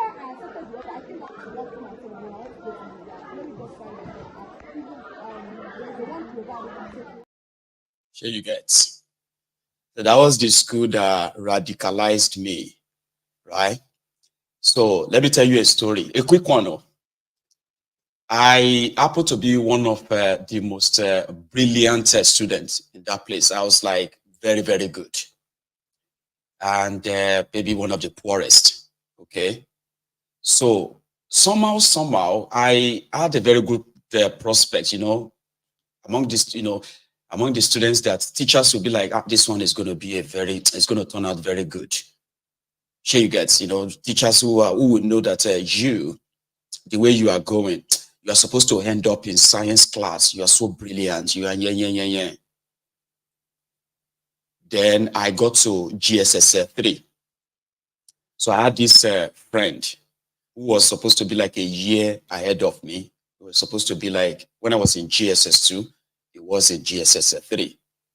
So when I got promoted to GSS 3, it was supposed to have sat for as a junior WAEC. Okay, got promoted to SS1, but I didn't know that he actually failed his WAEC. So because he failed, he stopped going to school. And me, I just got promoted to GS3. And it was like my mentor too. It was my friend. I really liked him. So he now told me that in GS3, you don't have to go to school because your examination is not going to be set by the school, but it was going to be set by WAEC. So it's called the junior WAEC.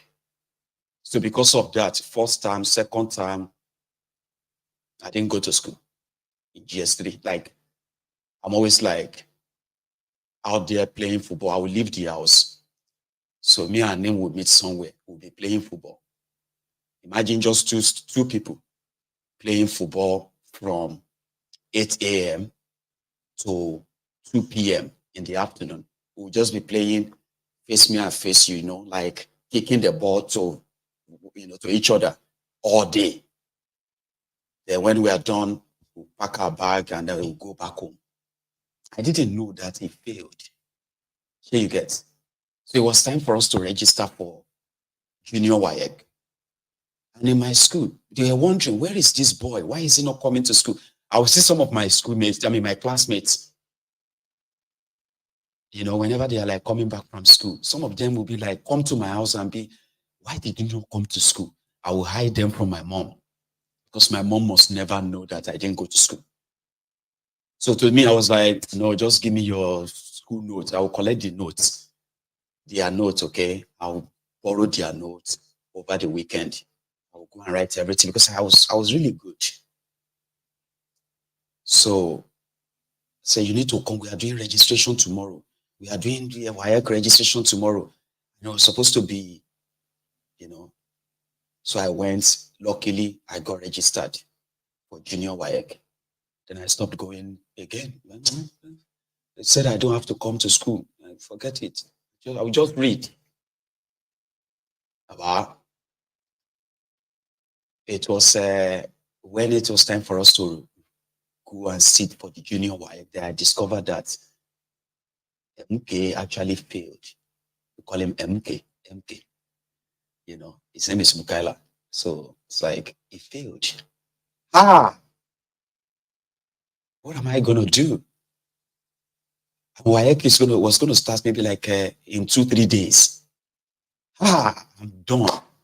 But because I was really, really good, so I was able to kind of like cram here and there. So it was time for the result to come out. That's how I ended up in art class. I was supposed to be, I was so good. I actually remember that I was so good that I should have ended up in a science class. But God knows best. No, I did know best. So I just sat. I didn't read for the WAEC. I sat. I passed. I think I got about 6 or 7 credits. I failed maths. I failed biology. I failed all the science one that could get me into science class. So eventually, my name came out. I was posted to the art class. Maybe I should have learned my lesson.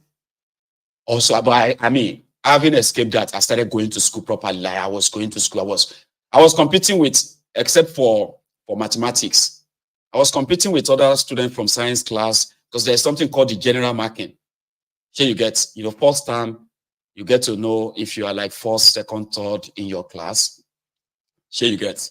But when it is a third term, it's like general marking. So you may be first, second in your own class. By the time they do the general marking, general whatever, right? You may actually be like 18, 20. All those gurus were in science class and commercial class.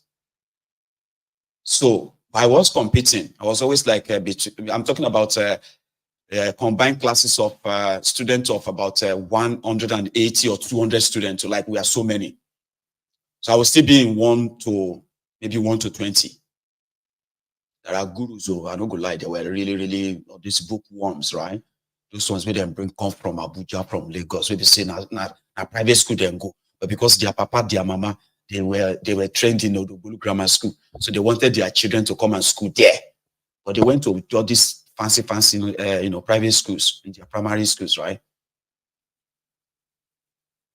Okay, I was doing fine. I was the number 1 student in government in the entire school then. I was number 1. Government, when my marks comes out, I'm always like, that. Then we go to SS2. It was time for us to start preparing for SS3. And we have a WAEC. So the thing enter me again. I won't forget that day. When I got my report card, promoted to SS3. And I was this tiny, diminutive young boy. When I look at my picture, I'm like, I was so tiny. Here you get. There was no way I could be a senior to some of these people who are like junior students. If I'm not with my own friends, right? There's no way I could command them and say, hey, you come here, kneel down. Because it was like I was looking forward to being a senior. So, long story short, I don't know. When I got the report card, promoted to SS3, I started looking for all this, the most, I don't know how to describe them. All these teachers who are like so, I don't want to say wicked. All these teachers that were like extra. Those ones that can beat anything and anyone. Like, here you get. One of them was Mr. Alimi. He's dead now. So Mr. Alimi was our other maths teacher and mathematics teacher. So I wasn't taking, then economics teacher. So I wasn't taking further math. So I was taking economics and mathematics. But this man not do me anything. No. I was looking for him all over the school. So finally, when I found him, I just went on. I was like, hey, Mr. Alimi. I said, yes. What, can I help you? I said, look at me very well. Look at my face very well. The last time you will ever beat me is today, which you are not going to touch me anyway.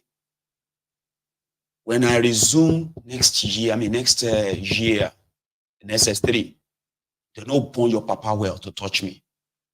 I swear, the man was looking at me like, Kilo, what happened? I just walked away like that. And true to it, I said, I actually, not just him, I said, no teacher, not even principal will touch me in this school anymore.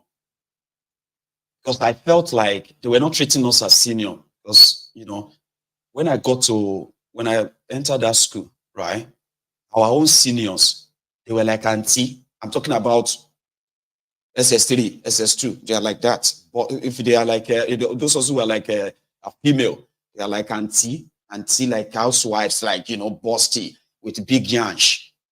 All these ones who are like seniors, who are like males, they are like, here you get. So, but by the time it got to our turn, we're still so tiny, janjala like that. Only a few people have this massive muscle and all that.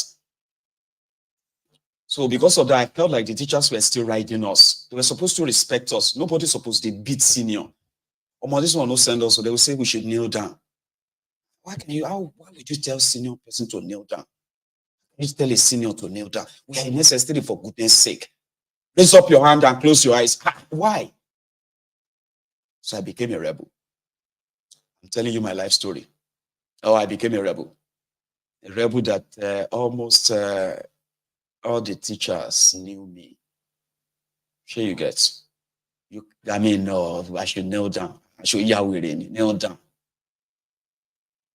All of you, stand up because you didn't buy this particular book. I'm giving you 6 what?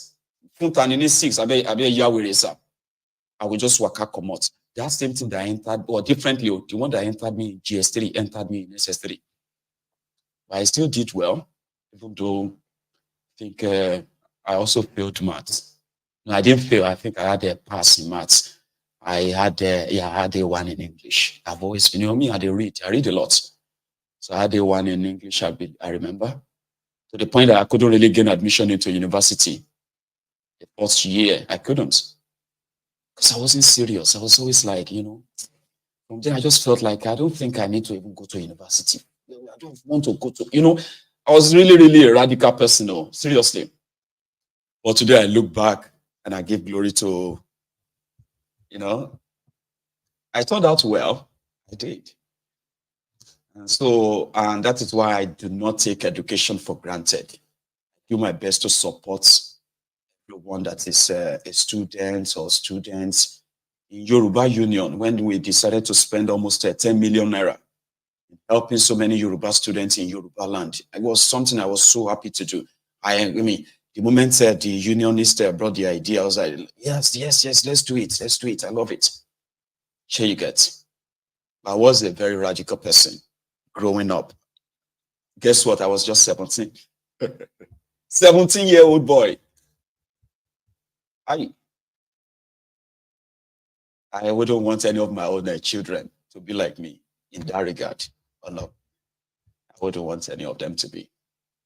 But life goes on, as they say, right? Double FF, no joke. But I didn't get F9. No, I didn't get any F9.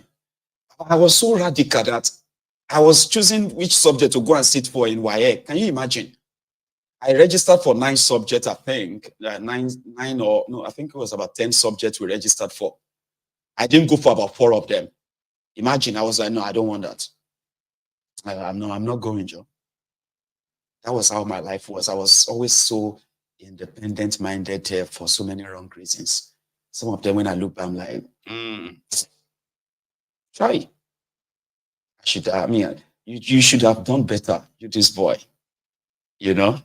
My grandfather was so disappointed in me that he said I should go and learn mechanic. I was like, no.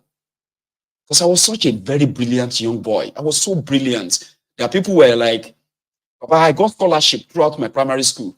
No joke. I was such a brilliant boy then. My grandfather was like so disappointed when I didn't come back home with a parallel. I said, I feel parallel, I don't want it, But life goes on.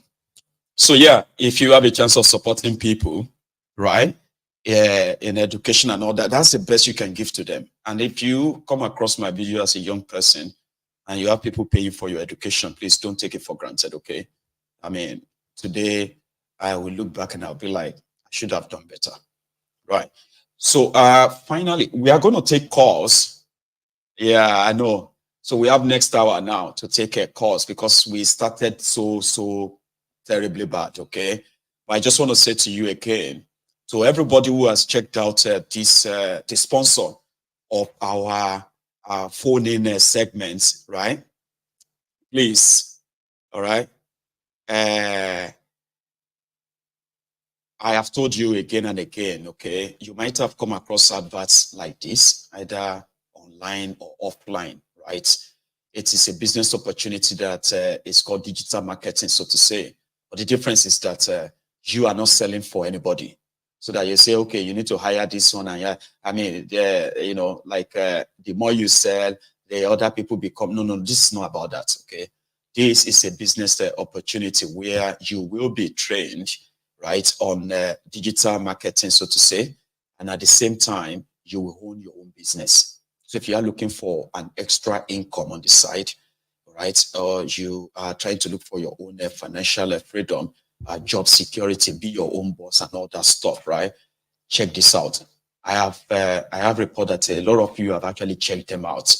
Like I told you, if you signed up and you feel like you do not have all the time, or you don't think this is for you, you can easily cancel it, and get your money back. You need $149 to sign up at first, and then you'll be sent all the materials you need to have, okay?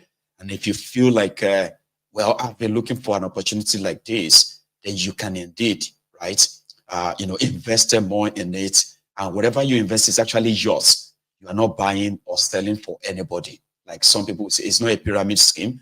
You are not giving your money to somebody to go and double the money for you.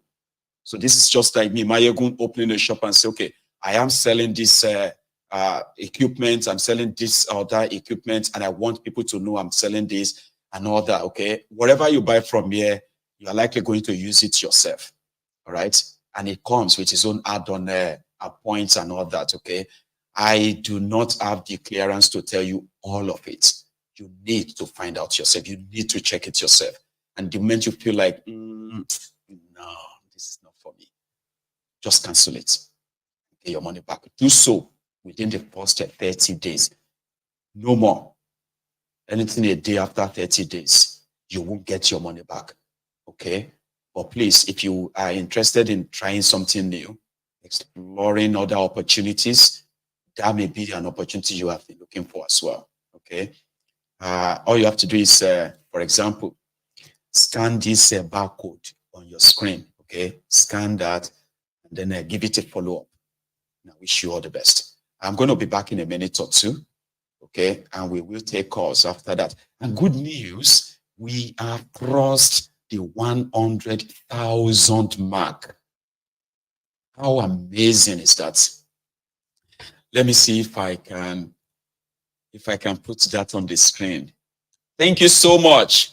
I don't know who is the 100,000 person, right?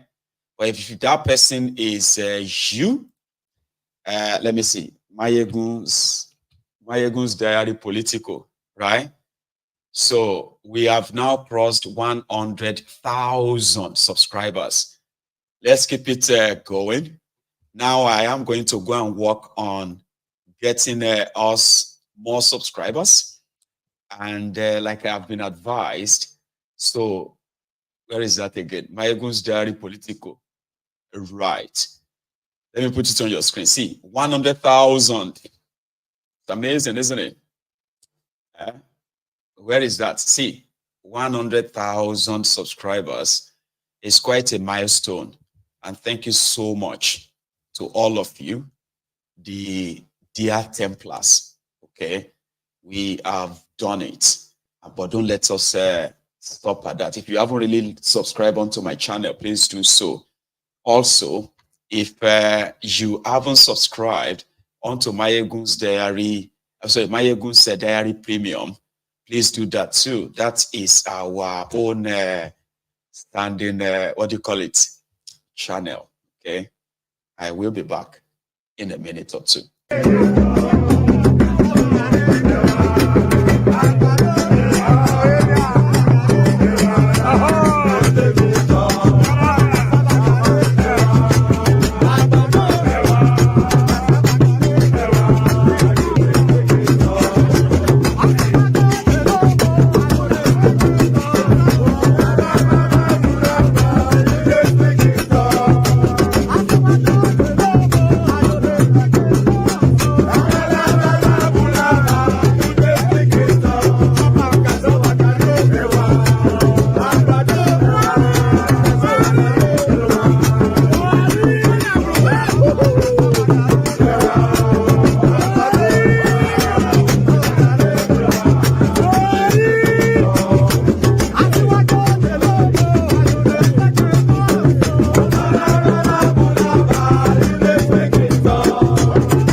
Thank you.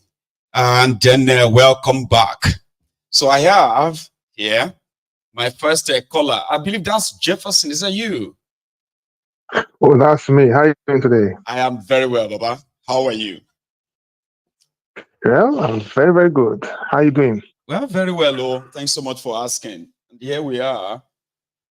We had a rough start, though. But yeah, we finally kind of. We were telling you guys to check your audio. You were just talking until everything should just be like all brilliant. I didn't know that it's actually a miss. But yeah, I'll be more careful next time. Very much careful. Yeah, no problem. It's one of those things. I know. Yeah, so I'm actually calling regarding the title of the program today, the new 47th guy, powerful guy in the world. Americans, I'm telling you, you probably should save us all your stuff, because the way Americans living in America will see it is different from all of us from outside. So I addressed it from outside. Oh yes. So yes. You see, let me just start. Let us start from. Let me start from memory lane. Right. Most of us, before we came over to the US, right, we had the Obama. But we as Black people, we enjoyed Obama. We celebrate. Wait now, we celebrated him as a great guy and all of that, and he was the first African president. There was nothing wrong with that. Good and all of that. Then, of course, within our Nigerian space, we're minding our own business, and all of a sudden, because of the democratic propaganda they were doing at the time, Obama went and attacked Libya through Hillary Clinton, Secretary of State, blah, blah, blah, all those things. And then the whole thing now trickled down to us in Nigeria under Jonathan's time. And they told Jonathan, you need to do this. Then Boko Haram came up, Chibok girls, propaganda everywhere. And then the APC was formed, and they used that as a means to take over power. Yes, no. And that was the beginning of our problem. And so when they were doing all of that, then in celebrating Buhari's win then John Kerry came to Nigeria and went with the northern leaders. Yes. Only God knows what they were doing, but I knew it was not normal. It was not normal because money exchanged hand. And the way our leaders, the political leaders then were coming to the White House before on the 2016 US presidential, I knew something was not adding up. Assuming the election went according to the wish, that Hillary Clinton could have caused more problem for us.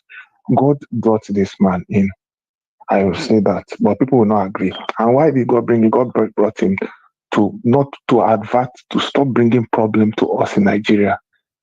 How? Because the time was coming. Of course, all them Buhari and Co cannot just come to the White House and talk because the guy will not listen to him. He's not going to definitely listen to him. He wants to exploit them, which he did. That time when Boko Haram came to America with $500 million to buy Tucano jet, Trump grabbed it. He grabbed the money. Then he called him lifeless. Remember, I called him the lifeless. He was the one who said that he must never bring this lifeless man to his office again. After collecting $480 million from him. Exactly. So you understand. So all those things were happening. Then, of course, the drama within the US happened again. And, of course, the guy went out. He has his own issues, right? So he went out. And, of course, Biden came in. Of course, we all know the story. And, of course, during the Biden's 4 years, yes, he might have done some good things, but the guy was also having some health issues. And they were for the establishment. And these people had a terrible agenda. They had an agenda coming up that most of us are not seeing. They didn't know what is coming. So now, and because they didn't see what was coming, they didn't know that if this guy had come in like this, for the second time through this woman, it could have been a disaster for us. Because, of course, this our guy here, thiefnubu, has obviously been communicating. So as Trump has won now, it has scattered the plans again for future plans for Nigeria, whatever they want to do, the Nigerian government want to do with US in our country, because those people, once those people enter, they can now do whatever they like to do. At least all of those ones that Blinken planted across West Africa and all these places, for now they all have to first go back to they will scatter. At least they will need to go back to the Washington to confirm their status before they can continue anything, Abi? Yes, they will scatter. They will scatter everything. And unfortunately, yeah, it could have been a good thing that a black woman had become the leader. But guess what? The American people within America spoke. They looked at the whole thing. They were pushing the narrative of, oh, I'm a black woman. But the American people, most American people, black Americans were not pushing it anymore. Even though Obama was trying to help. To market her, but they were not buying it anymore because the people were saying things. Look, inflation was high, so many things went wrong. Even amongst themselves, there are so many issues. But the problem is most of them don't want to understand. They want to do what is in their wish. Assuming this woman are coming now, all those LGBTQ and all those other big stuff, they will be the front burner. In fact, real front burner. But now that it's coming in, it's not as if they might not do their stuff, but it is not going to get as more prominence as it is today. But it's just a sad reality. It is a sad reality. But the bottom line is that it's like this guy coming in experience for a lot of people. Yes. Okay, one thing I also admire from far, or I observe from far, is the fact that when people say he's anti-immigrants, and I'm like, I think he's anti-illegal immigrants. So if you see, there are Nigerians who are in America today. A lot of you went through a lot to actually become citizens or green card holders. It didn't come to you cheap. It didn't come to you easy.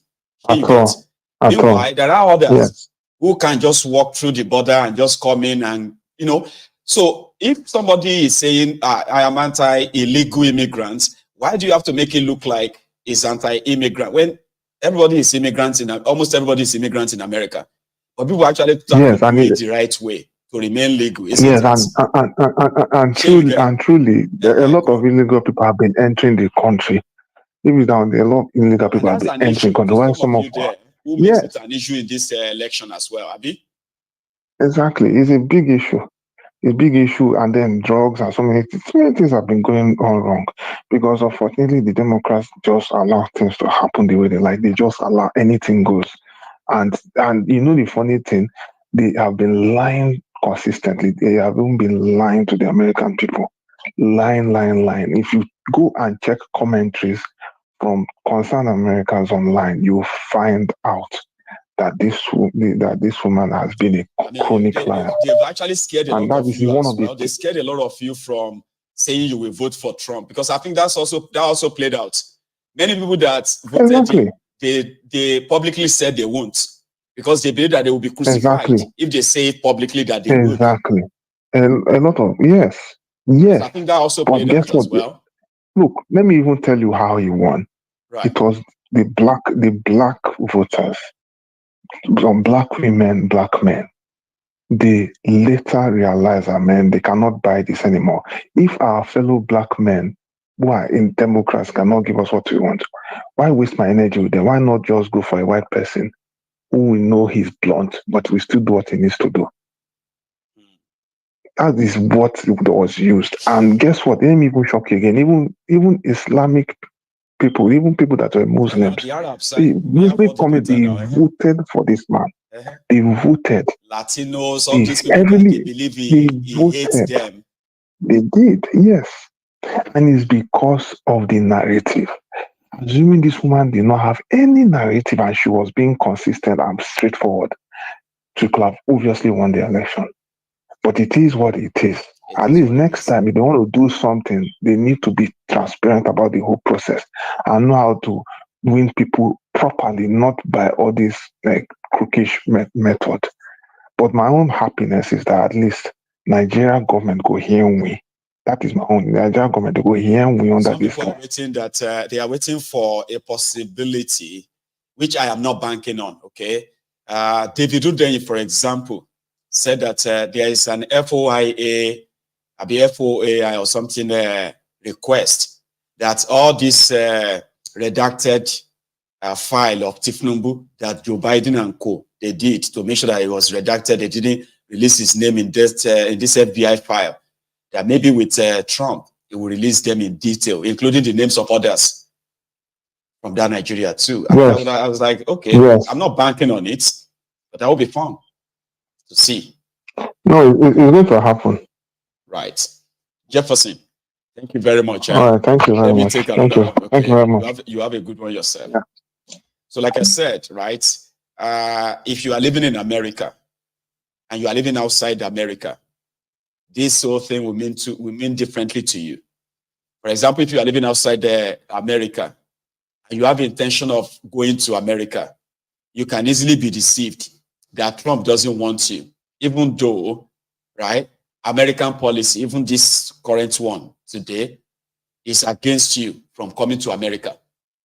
Okay, it doesn't mean that Joe Biden and his guys, they are now dishing out visas to everybody. Oh yeah, take visa, take green card. No, America is always America, and it is even more stricter now than ever. So, and it doesn't mean that if Trump comes there, it's going to become probably like what it has never been before. It's always America. It's always an opportunity to exploit, and then protect what is believed to be the interest of America. But for those who are inside America, what they are more interested about is, you know, the expensive groceries, which today they claim is, you know, out of the roof, so to say. The security from from the borders, which is something too, right? But the cost of living crisis, jobs, these are personal things to them, more than that is the economy, the border, what do you call it? Yeah, those are the most important thing to them. While others are more like about Trump. So, and then I saw where the Americans were like, we are not voting for a saint. We are voting for a man and his policy. Here you get his policies is why we are voting for him, not because he's Pope John Paul or something. While the Democrats continue to call him Hitler, they call his supporters garbage. Like Clinton called them the basket of deplorables the last time, right? So they are more interested in what are you going to do to change our situation. Even where Kamala was telling them what she was going to do, some of them are not convinced because according to them, you've had 4 years to do all these things. And in the last 3.5 years, you have stood by Joe Biden to say everything Joe Biden did, you did them. I mean, all of you did them together. So both of you did them together. So why didn't you do all these things you are saying in the last 3.5 years? So to Americans, this are their conversations when I read some of their conversations. Yeah. Hello. Hello, my Gumbaba. Sir Theophilus. How are you, sir? I'm fine. Thank you for asking. And you and your family? We are very good, sir. And thanks for asking too. Trump, you. My brother, there's new sheriff in town. Tell me about it. You are a law enforcement officer yourself. So they said that probably it is the back, rule of law back or something like that. Somebody was saying something like that. How are you, Sudo? Yeah. Well, everybody is happy. We are all happy, except those Nigerians that left Nigeria and Nigeria did not leave them. Right. I'm telling you. Tell us now, could you believe that some Nigerians here, they were even fighting people like us that were, campaigning for Trump and campaigning for change from all this demoniac government. I don't know. Like I said, they left Nigeria, but Nigeria did not leave them. So they keep fighting people like us, and I was telling them, you guys should open your ears and your eyes. You've been in this country for a while, but it seems you don't even know what is going on. It seems you don't even want to know. Yeah, people will be saying, oh, he has said, by the time he comes in, he's going to send all the black old Nigerians back to their country. I'm like, are you crazy? Are you guys crazy? He cannot do such a thing.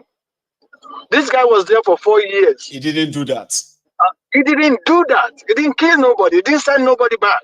Then why will he just be using, why will you guys be using that gimmicks to not tell people that, oh, if Trump comes in, or you know, somebody sent a kind of something to one of the platform, one of this WhatsApp platform. Right. He sent it in Yoruba. He was saying all those things. Man, I was so mad. And I replied in Yoruba with voicemail. Could you believe that about 5 of my officers called me? Sarge, we have never seen you this way before, but you are saying the truth. I said, well, I have to say it. I have to say it the way it is, because I mean, we've been in this country for a while. We've seen a lot of things going on, and we know even things that we don't believe. Back in those days, when we are in Nigeria, they'll be telling us this, that, about America. But when we got here, it's a different ball game. It's a different ball game. Even Obama, they are talking about. Obama deported during the Obama time. My brother, Obama deported a lot of people. People face to realize that people doesn't know. And this guy, man, people will see a lot of changes. Could you believe that people from Canada, they are calling us here to say, that, please, we are begging you, do not let Kamala come in. Please let Trump win. Because even in Canada, they are suffering.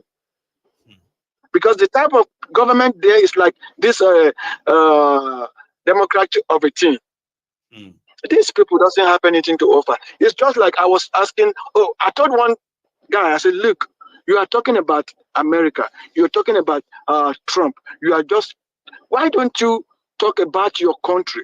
Why don't you talk about your Bibilokon guy? Didn't he promise you heaven and hell when he was coming? Now, are you seeing the chege going on in your country? Why are you taking Panadol for somebody's headache? Leave us, we are in America. Forget about, let us put in who we want. Let us put, face your face your own warrant. If we are saying Trump is going to send everybody back, okay, if your country, where we are coming from, if it is good and better, who is coming to America? Like, why are we afraid to go back? To go back. They don't pick dollars in the street of America. No. You have to work and get your money. You have to work and get your money. Michael, for your ears, I just get my home last week.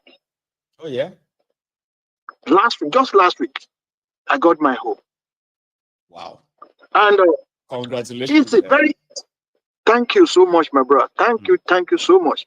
Now, I was telling somebody that if it were to be Nigeria, if I'm still in Nigeria, I won't be able to get what I get last week.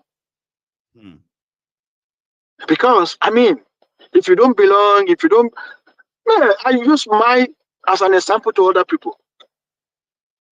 Nigeria, where I was born and bred and brought up, I tried to get into Defense Academy, all because I don't know people up there. I passed the exam, I passed the interview, because I don't have somebody to sign, to authenticate that paper for me. I couldn't get into Defense Academy. Wow. But here, my ego, I started with TDC. It is not always about the color, this or that. I mean, it's not about the color. Understand that too, right? Like you said, it's different when you are inside, and then for those who are outside, and the military media didn't even help at all. It became so at all. At all. Here, I get everything that I deserve. I don't have to know nobody. I don't have to bribe nobody. I don't have to get somebody to sign for me. I'm my supervisor. And for the past, I mean, your work ethics will speak for you here. For the past 3-4 years, they've been meritocracy in place of meritocracy and all that. They've been telling me everybody will be, all my bosses will be coming here. Oh, we need because they couldn't call my name. We want him here. By now it's supposed to be this, it's supposed to be that. That is where things are working. But in Nigeria, you have to know this, you have to know that, you have to be son of somebody, you have to belong to this Christian, this religion of a thing. But over here, no, you don't need all those that shit. And most importantly as well, there is limits to what even Trump can do or President of America can really do. Most of you are governed by the laws of your states in different ways. Exactly. So exactly. If Trump wants to move mad, there are some of you protected by your state anyway, so he can't do anything. Exactly. He cannot even do that. There are some things he cannot do. There are so many things he cannot really do. And now he cannot just come there because I'm president. I want to do this. I want to do that. Hell no. It doesn't work like that in America. No. Michael, let me shock you. Do you believe that people are saying if I didn't believe Trump is there, this Ukraine and Russia war could not have happened? Well, I do believe that one. No, I don't bang on it, but I believe it because he has a way to meddle into things. He has a way to talk to people. You know, this guy doesn't want war. Exactly. So that's one thing that's one thing because Esa, I was talking to a friend, right, about this today, and I said, I don't know what you've read about Ukraine, Russia, but like the people of Eastern Nigeria, okay, who have said that they want to leave, they don't want to be part of Nigeria, and Nigeria decided to militarize the region. A lot of people have disappeared. Nnamdi Kanu got kidnapped. People have been killed in Eastern Nigeria and being covered up. I said that's the same story of these people of Donbass in Ukraine. Yes, they are part of Ukraine, but they do also speak Russian. Most of them are like native Russians themselves, right? That when they were claiming that they want to separate from Ukraine, Ukrainian authority actually moved their weapons, everything, military, everything to go and crush them. I'm talking about houses were kind of blown up and all that. Until the people started screaming, calling on Russia to come and save them. That it got to a stage that in 2012, Ukraine and Russia were about to sign a deal. And that deal was that Donbass area will become autonomous region. Here you get. They will not be, they will not be controlled fully by Ukraine anymore. They will have their own say. But Boris Johnson, Joe Biden, they all moved and told Zelensky not to sign. Don't sign it. Don't sign it. We will push Russia back. Today now, more than 70% young able-bodied men in Ukraine have been killed for this war. They've been killed. And they could have been prevented totally. Yeah. But a lot of people didn't read that. Here you get your American media continue to make it look like Russia, Putin invaded Ukraine. That's the story. But that's not the whole story. At all. That's not the whole story, Michael. That's not the whole story. Let me take another one, sir. Okay. Michael, thank you. If you listen to the talking point of a lot of people, you can tell what and what or where are they getting their information from. The same mainstream media of America. Horrible. Michael, God bless you. Amen. And bless your family. And you too, thank you very much. God bless you too. Thank you so much. So I have another caller. You see, we have different kind of views about this, especially if you are following the global politics. Here you get now. There are those who believes that,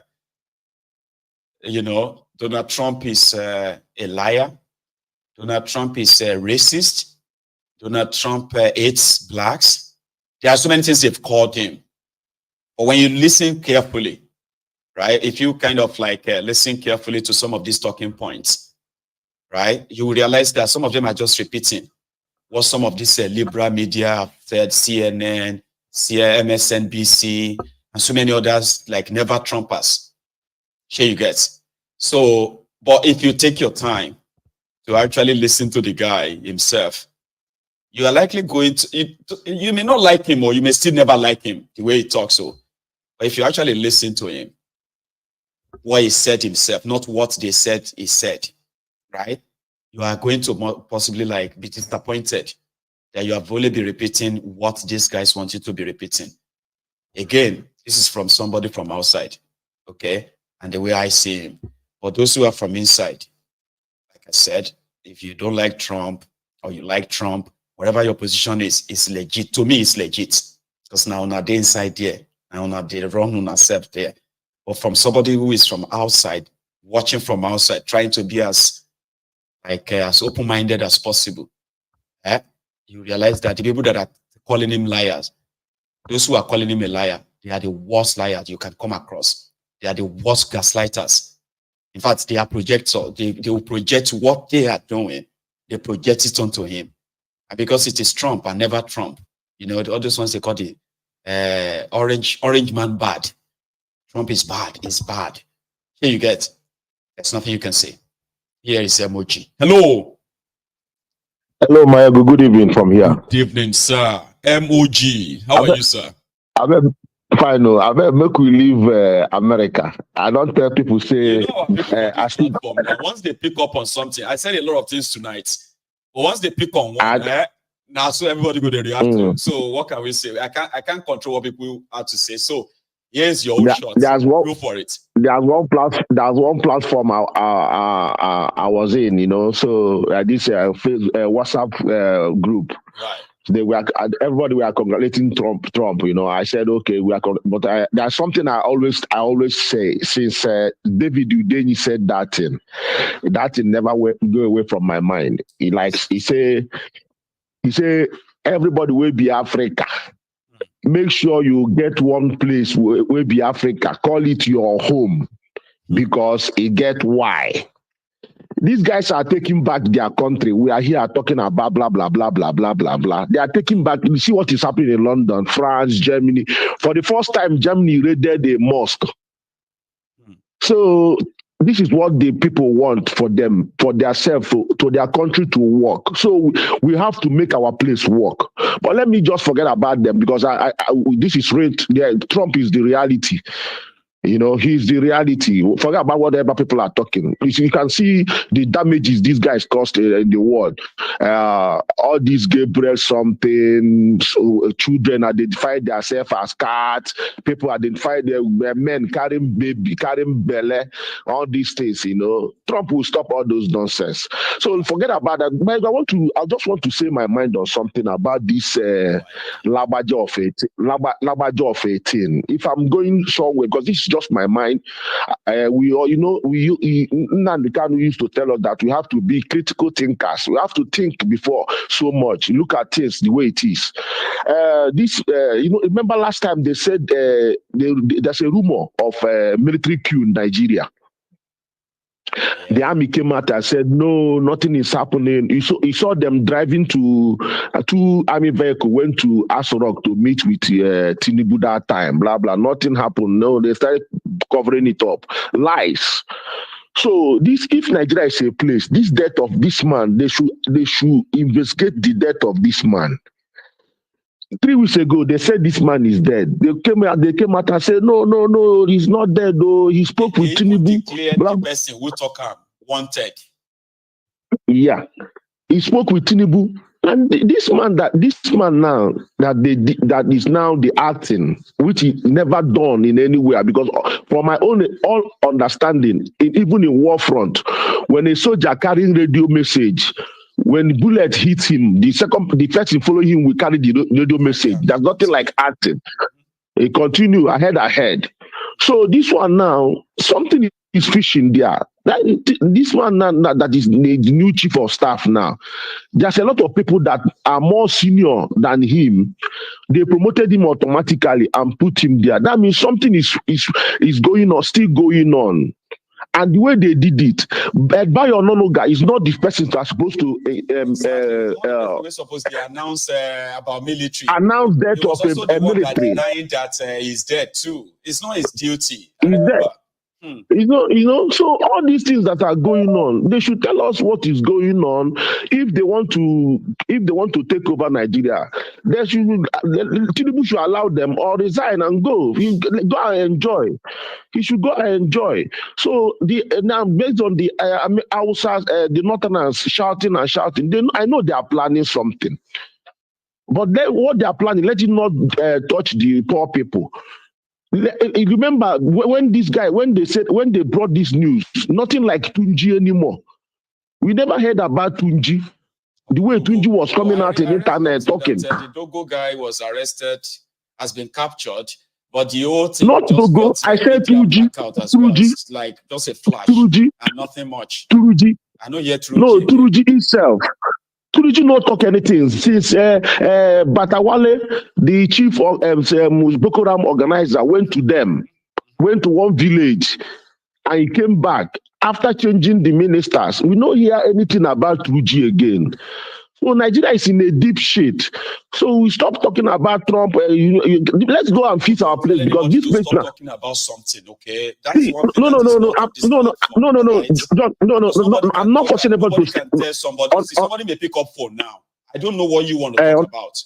Understand what I'm saying. Not that I'm exactly. No.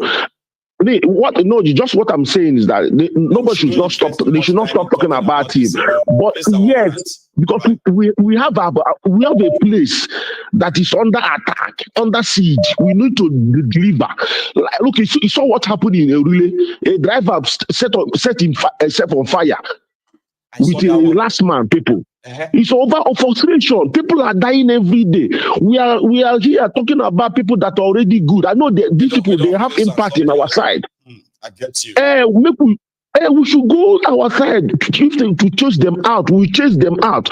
If to destroy that place, we put hand and destroy that place. Because this man that is coming in now is coming for their own interests. It's going to protect their own interests. So we have to go and protect our own interests. Thank you so much, my brother. Okay, nice one. Yeah.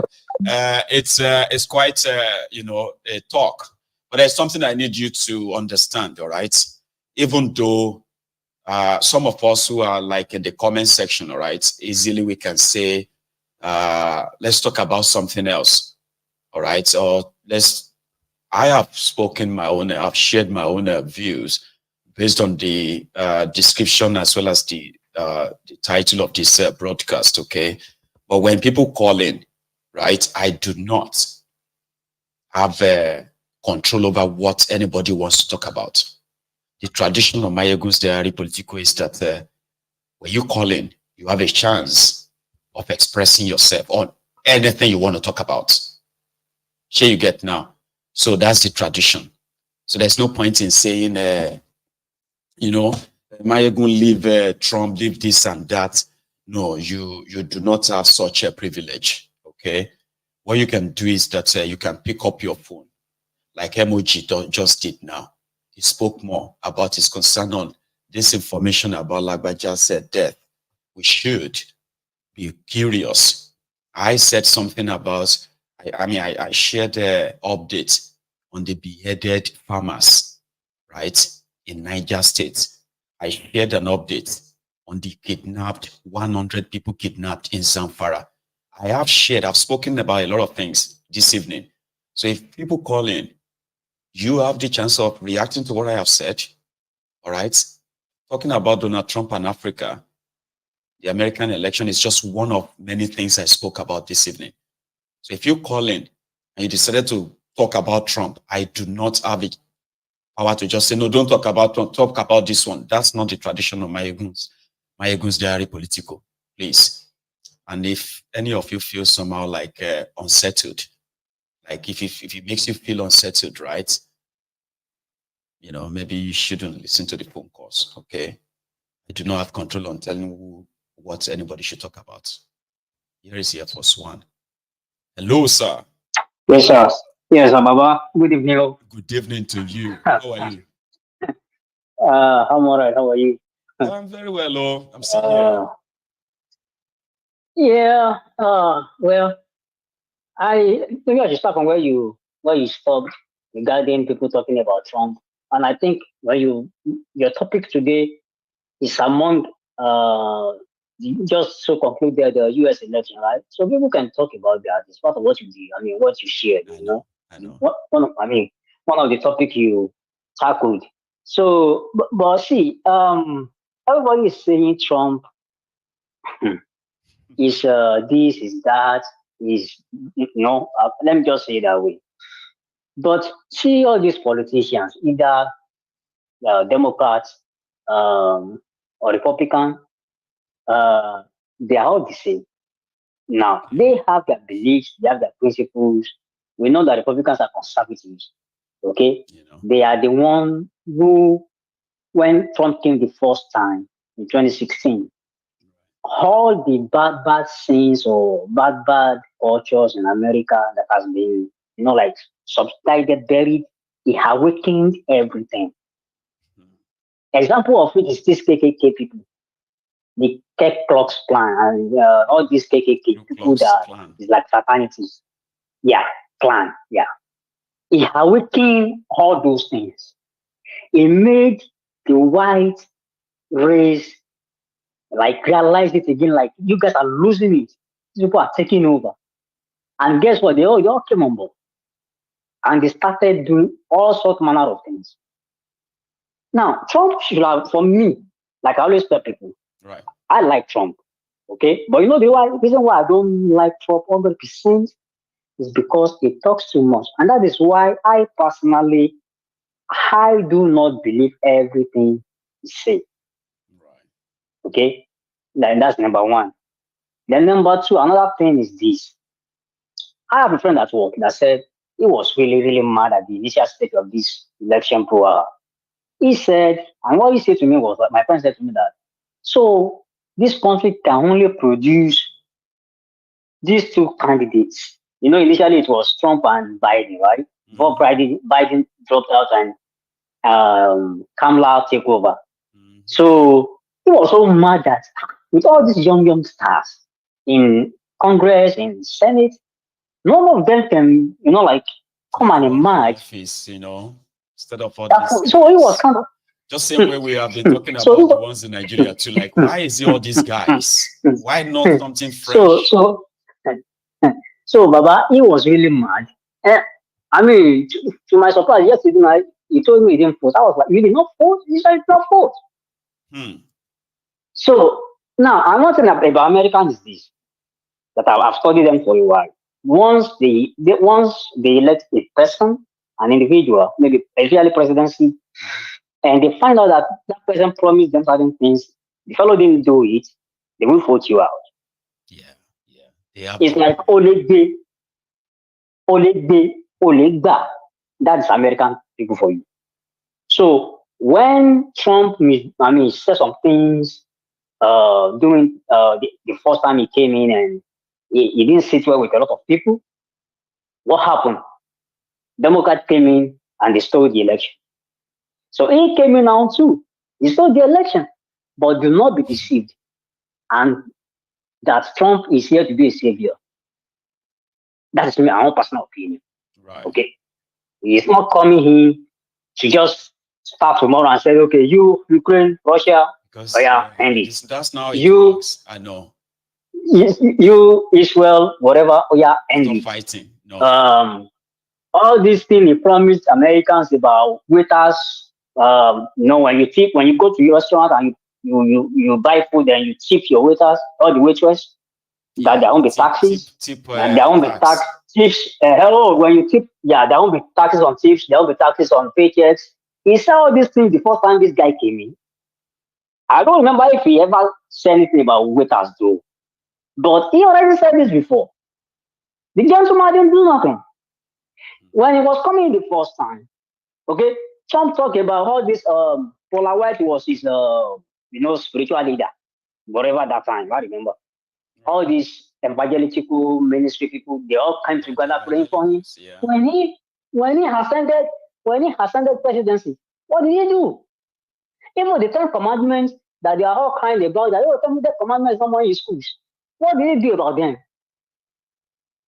What did Trump do about them? All the LGBTQ people, he didn't kill them. He didn't do anything with them. See, I have studied both of them, like I said. One thing I don't like about Republicans, for my personal opinion, is that they are hypocritical in things that they do. Okay? Now, they found the guy who is dancing to their tunes, saying things that are unpopular, and they really like him. Yeah, I like him in blunt. But many things that he says, he talks a lot. He's a very lousy individual. That's my problem. It talks, and that's one thing. I find him as like an old grandpa. Here you get. who probably will say things that if you say them 30 years ago, right? Nobody will get offended. But today, they are not always very much acceptable anymore. Sure, you get the world has changed. That's one thing I see about him. Like is so true to himself in that regard that a lot of people take offense in what he says. But some of those things he say 40 years ago, 30 years ago, nobody would care. You know. In terms of immigration, let me tell you something. Right. Obama deported is the most president ever that deported people ever. Ever. But do you ever hear anybody talking about Obama? It's because this guy is just so lousy. Okay, when Trump was leaving that time, when it's obvious that he lost the election, right? The stimulus checks that were mailed out to people, guess whose name is on the stimulus check? Because initially he gave us $500, okay? Then I think Biden came in, had more money to that money, to the initial amount he promised to give Americans. Biden came in, had more money on that money, okay? And he never put his name on those stimulus checks. Now, when people are talking about economy, my economy has been derailed all over the world due to COVID. Now, the Biden did something about the economy that makes it what? Yes, he did. But you know, the hatred that Trump was kicked out, unable to continue the second term, they never forgive that man. On top of it, they have their own shortcomings too. Oh, Democrats have a lot of shortcomings. This is you talking, now as an American in America, sure you know. Yes. So they have their shortcomings. It's always going to be different from those who are from outside America. I know that. I know. So Democrats have their shortcomings to the extent that I was asking myself, I said, it's like, why is Democrat allowing illegal migrations? You know, like they are bombarding the borders everywhere. Now, at the 11th hour, they tried to pass a bill to that effect, and guess what happened?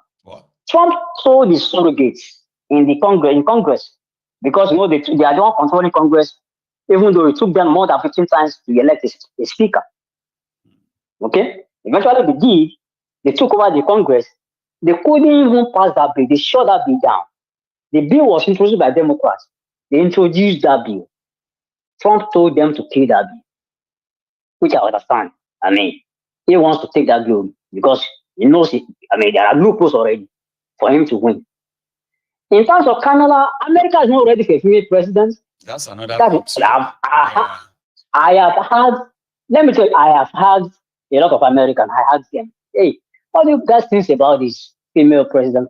They said they are not ready for female presidents. It's like you are talking about a gay individual who wants to be a president in America. They are not ready for that. No, they are not ready for that. So now, if Kamala supposed to be a male, I've missed him. I've missed my pa. Anyway. Here, first one. See, Baba, thank you very much for waiting into all of this conversation tonight. Okay. Thank you. All right. Thanks. All right. Have a good night. You have a good one. Bye-bye. Sure. So we are nearing that time. You know, we had a very rough start this evening, and that rough start kind of made us lose about 15 minutes of our start time. So now we are 12 minutes over our time. So which means this caller is going to be my last caller this night, and I promise to make it up to you the next time. But here is the Prince Jejeman, representing IPOB for life. Fantastic. He's a pro-Trump, I believe. Yes, so anyway. I am Trump. It is Trump, a long time. It's been a long time. Prince Jejeman. Yes, so bye-bye. Busy. Well, at least I see the comeback. Can't check you. No No best for me, I beg. No, I did here. You don't see me, I don't go anywhere. I'm always here. Yes, yes, Baba. Respect. Go for it, man. Ah, Tukano Mike at the hill. God bless you. The prince. Well done. Good job. Thank you for helping us to cite a lot of things happening. We can't thank you enough. You know. You too. Yes. Baba, I want to start it this way by congratulating you at least for making it to 100,000. It took us 2.5 years, but we finally got there. You know, lovely. A lot of people need to know that I never actually paid attention to this YouTube of a thing until about 2.5 years ago. Here you get, and this was after 2021 time they shut down my Facebook, and I was like, you know what, I'm just gonna go to YouTube and stay there. Even though I've had the YouTube channel or YouTube account for over 10 years. Some of the people who are commenting today using their YouTube because they have Gmail. Some of them have had this also for like 10 years, 15 years so, but they never actually really broadcast on it. I was like you too until now. So it took us 2.5 years to build this. It's great. Congratulations. We are here. We are happy with you, Baba. I am. Thank you. Go for it. Baba, I want to start by congratulating Trump for this wonderful comeback. It shows that no matter how the gang up may be, how the evil may gather, at the end of the day, darkness will never suppress light. Light will always shine. It won't, I know. Okay. Why we like Trump is that because Trump is very frank. He's not a politician, he's a leader. You know, that's the reason why we love him. Okay. That is that. Secondly, I want to remind Nigeria that Osetigo, yeah. You know that I want to remind them that they kidnapped Nnamdi Kanu. Nnamdi Kanu is still with them, and that is an external aggression. Nnamdi Kanu is a Biafra citizen. They knows that. He's not a Nigeria. Okay.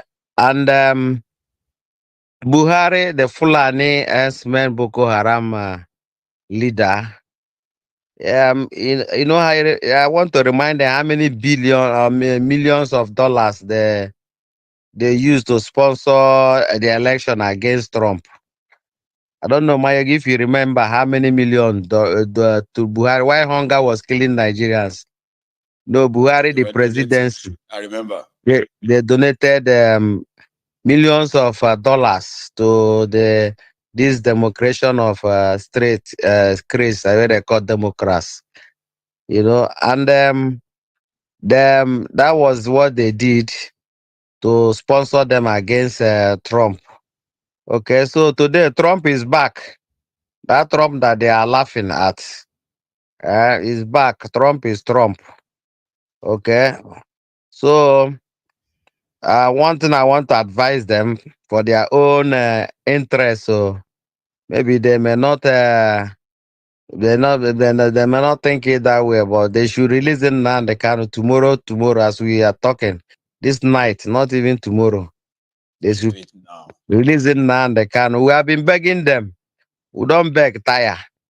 Okay, we can only advise them now. Continue to advise them. But begging is enough.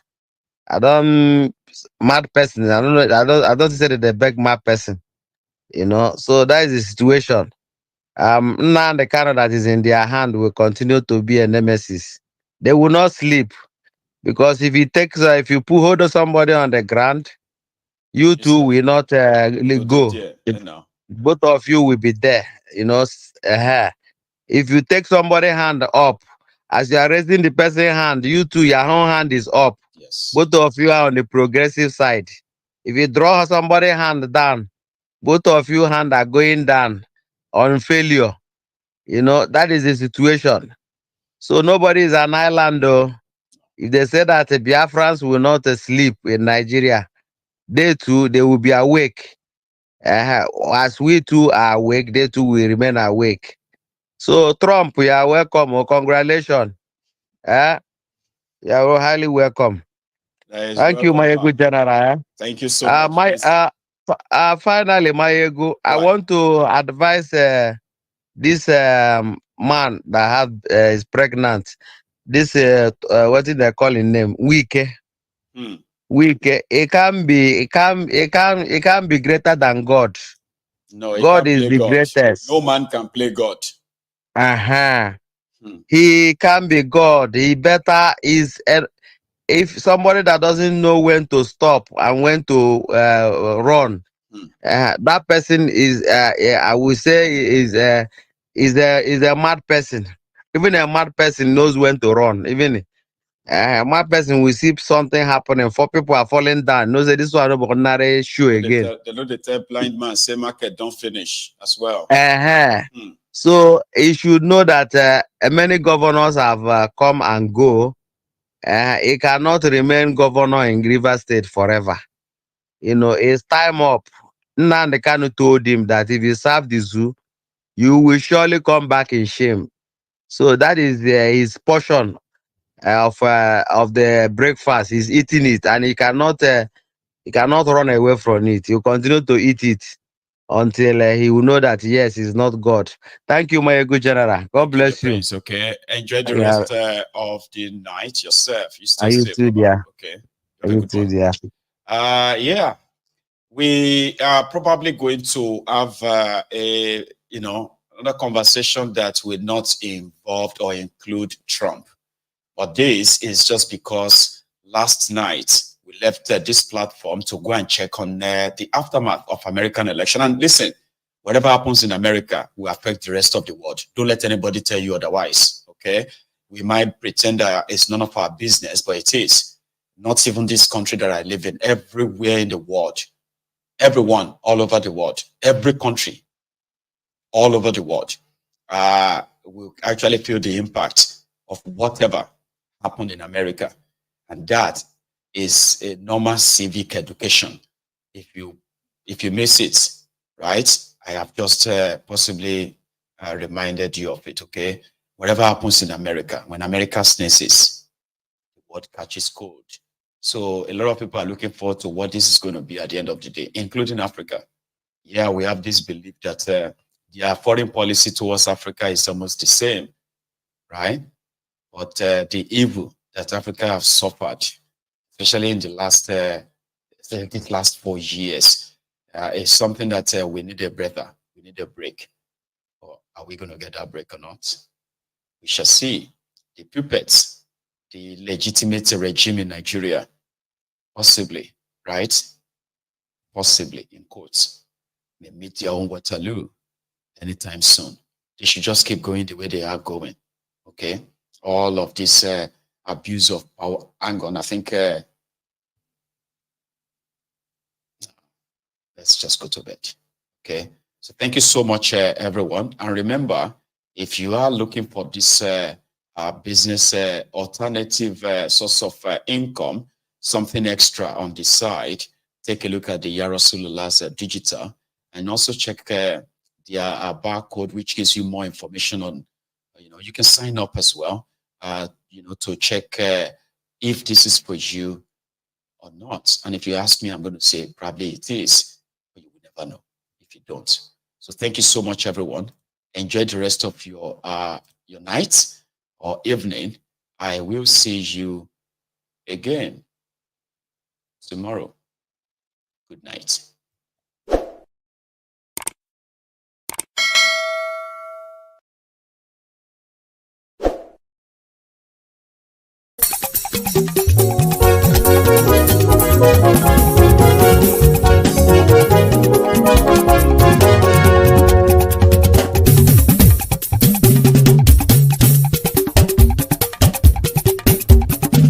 Mayegun làwa mọ̀ ọ́ làmọ̀ tó dòdòdò. Mayegun dayari láyé ní nọ́mbà wá. Mayegun làwa mọ̀ ọ́ làmọ̀ tó dòdòdò. Mayegun dayari láyé ní nọ́mbà wá. Mayegun ti dé o.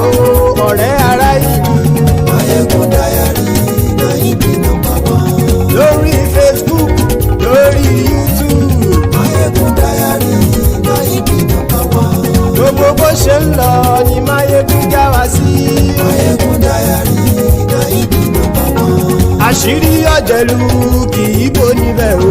Máyégún Diary Náíbì number one. bó bá ṣe eré àní Máyégún máa wí. Máyégún Diary Náíbì number one. ó sì tún ṣe eré wàá gbọ́ níbẹ̀ o. Máyégún Diary Náíbì number one. Máyégún Diary politico. Máyégún Diary Náíbì number one. Godfatherism kò sí lọ́rọ̀ Máyégún. Máyégún Diary Náíbì number one.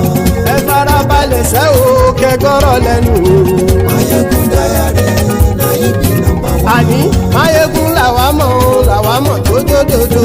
Máyégún Diary Náíbì number one.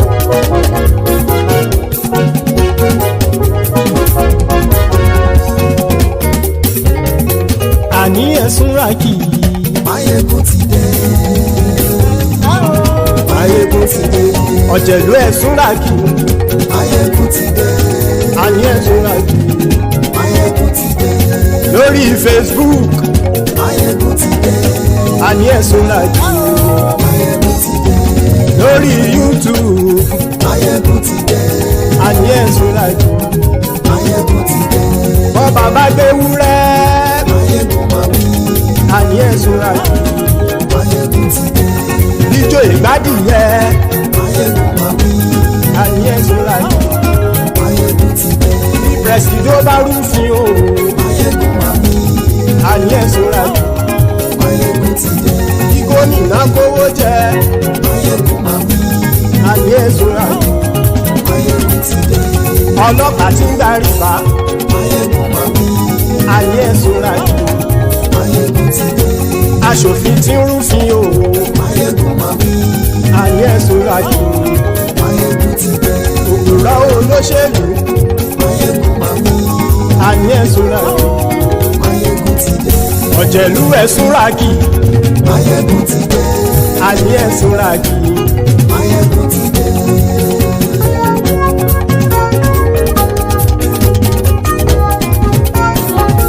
Máyégún ti dé. gbogbo ọ̀jẹ̀lú ẹ̀sùn ràkì. Máyégún ti dé. gbogbo ọ̀jẹ̀lú ẹ̀sùn ràkì. ṣùgbọ́n ní bá ti ṣe èyí tó yẹ kí wọ́n ṣe ọmọ bá dèrò ní fi wọ́n níran o. Máyégún ti dé. Gbogbo ọ̀jẹ̀lú ẹ̀sùn ràkì. Máyégún ti dé. Gbogbo ọ̀jẹ̀lú ẹ̀sùn ràkì. ṣùgbọ́n ní bá ti ṣe yìí tó yẹ kí wọ́n ṣe ọmọ bá dẹ́rọ̀ ò ní fi wọ́n níran. wọ́n fowó bẹ́ẹ̀ o Máyégún ó sọ pé wọ́n ò bẹ́ẹ̀ wọ́n fowó bẹ́ẹ̀ Máyégún ó sọ pé wọ́n ò bẹ́ẹ̀ oníkan ṣáàtì ṣe èyí tó yẹ kí wọ́n ṣe fáwọn ará ìlú tó gbé wọn débẹ̀ o àyè. Máyégún ti dé gbogbo ọ̀jẹ̀lú ẹ̀sùn ràkì. Máyégún ti dé gbogbo ọ̀jẹ̀lú ẹ̀sùn ràkì. ṣùgbọ́n ní bá ti ṣe yìí tó yẹ kí wọ́n ṣe ọmọ bá dẹ́rọ̀ ò ní fi wọ́n níran. kì máa yí ṣe eré ọ̀rọ̀ yìí kì í ṣe ẹ̀fẹ̀ kì máa yí ṣe eré ọ̀rọ̀ yìí kì í ṣe ẹ̀fẹ̀ ẹni bá ti lè lẹ́bọ̀ lẹ́rù o ọmọ bá dèrò kàṣà ìtú wọn síta. Máyégún ti dé gbogbo ọ̀jẹ̀lú ẹ̀sùn ràkì. Máyégún ti dé gbogbo ọ̀jẹ̀lú ẹ̀sùn ràkì. ṣùgbọ́n ní bá ti ṣe yìí tó yẹ kí wọ́n ṣe ọmọ bá dẹ́rọ̀ ò ní fi wọ́n níran. tẹnitẹni ọmọ Máyégún ọ̀rẹ́ ara ìlú mọ̀mọ́ ni mo fọlọ́hún sọ ẹ̀ bá kìlẹ́bù lóòótọ́ olódodo ìlú ọ̀tá ìlú mọ̀mọ́ ni ìwọ ṣá máa ń ṣọ́ra kò sì mọ́ bẹ̀rù bọ́tà ń lè rí bóníṣègùn lé káwọn mọ̀mọ́ fi ṣera wọn ni ó ti dẹrùn tí wọn ò gbọ́dọ̀ sì mọ́ bẹ̀. èèpo ọ̀bọ lọmọ bá dérò tàjẹ́ ò gbọ́dọ̀ jẹ́ ó ti dọba lórí abínú ẹni kò sì mọ́ bùyà àìsíwọ́lu ní ẹnìkẹ́ ìgbódì ẹyin lábàrá o ó kó ẹni tó bá dán o àkàmù máyégún ti dé gbogbo ọ̀jẹ̀lú ẹ̀ túnra kì máyégún ti dé gbogbo ọ̀jẹ̀lú ẹ̀ túnra kì o ẹ̀yin bá ti ṣe yìí tó yẹ kí wọ́n ṣe ọmọ bá dèrò òní fi wọ́n níran o. máyégún ti dé gbogbo ọ̀jẹ̀lú ẹ̀ túnra kì máyégún ti dé gbogbo ọ̀jẹ̀lú ẹ̀ túnra kì ṣùgbọ́n ní bá ti ṣe yìí tó yẹ kí wọ́n ṣe ọmọ bá dẹ́rọ̀ ò ní fi wọ́n níran.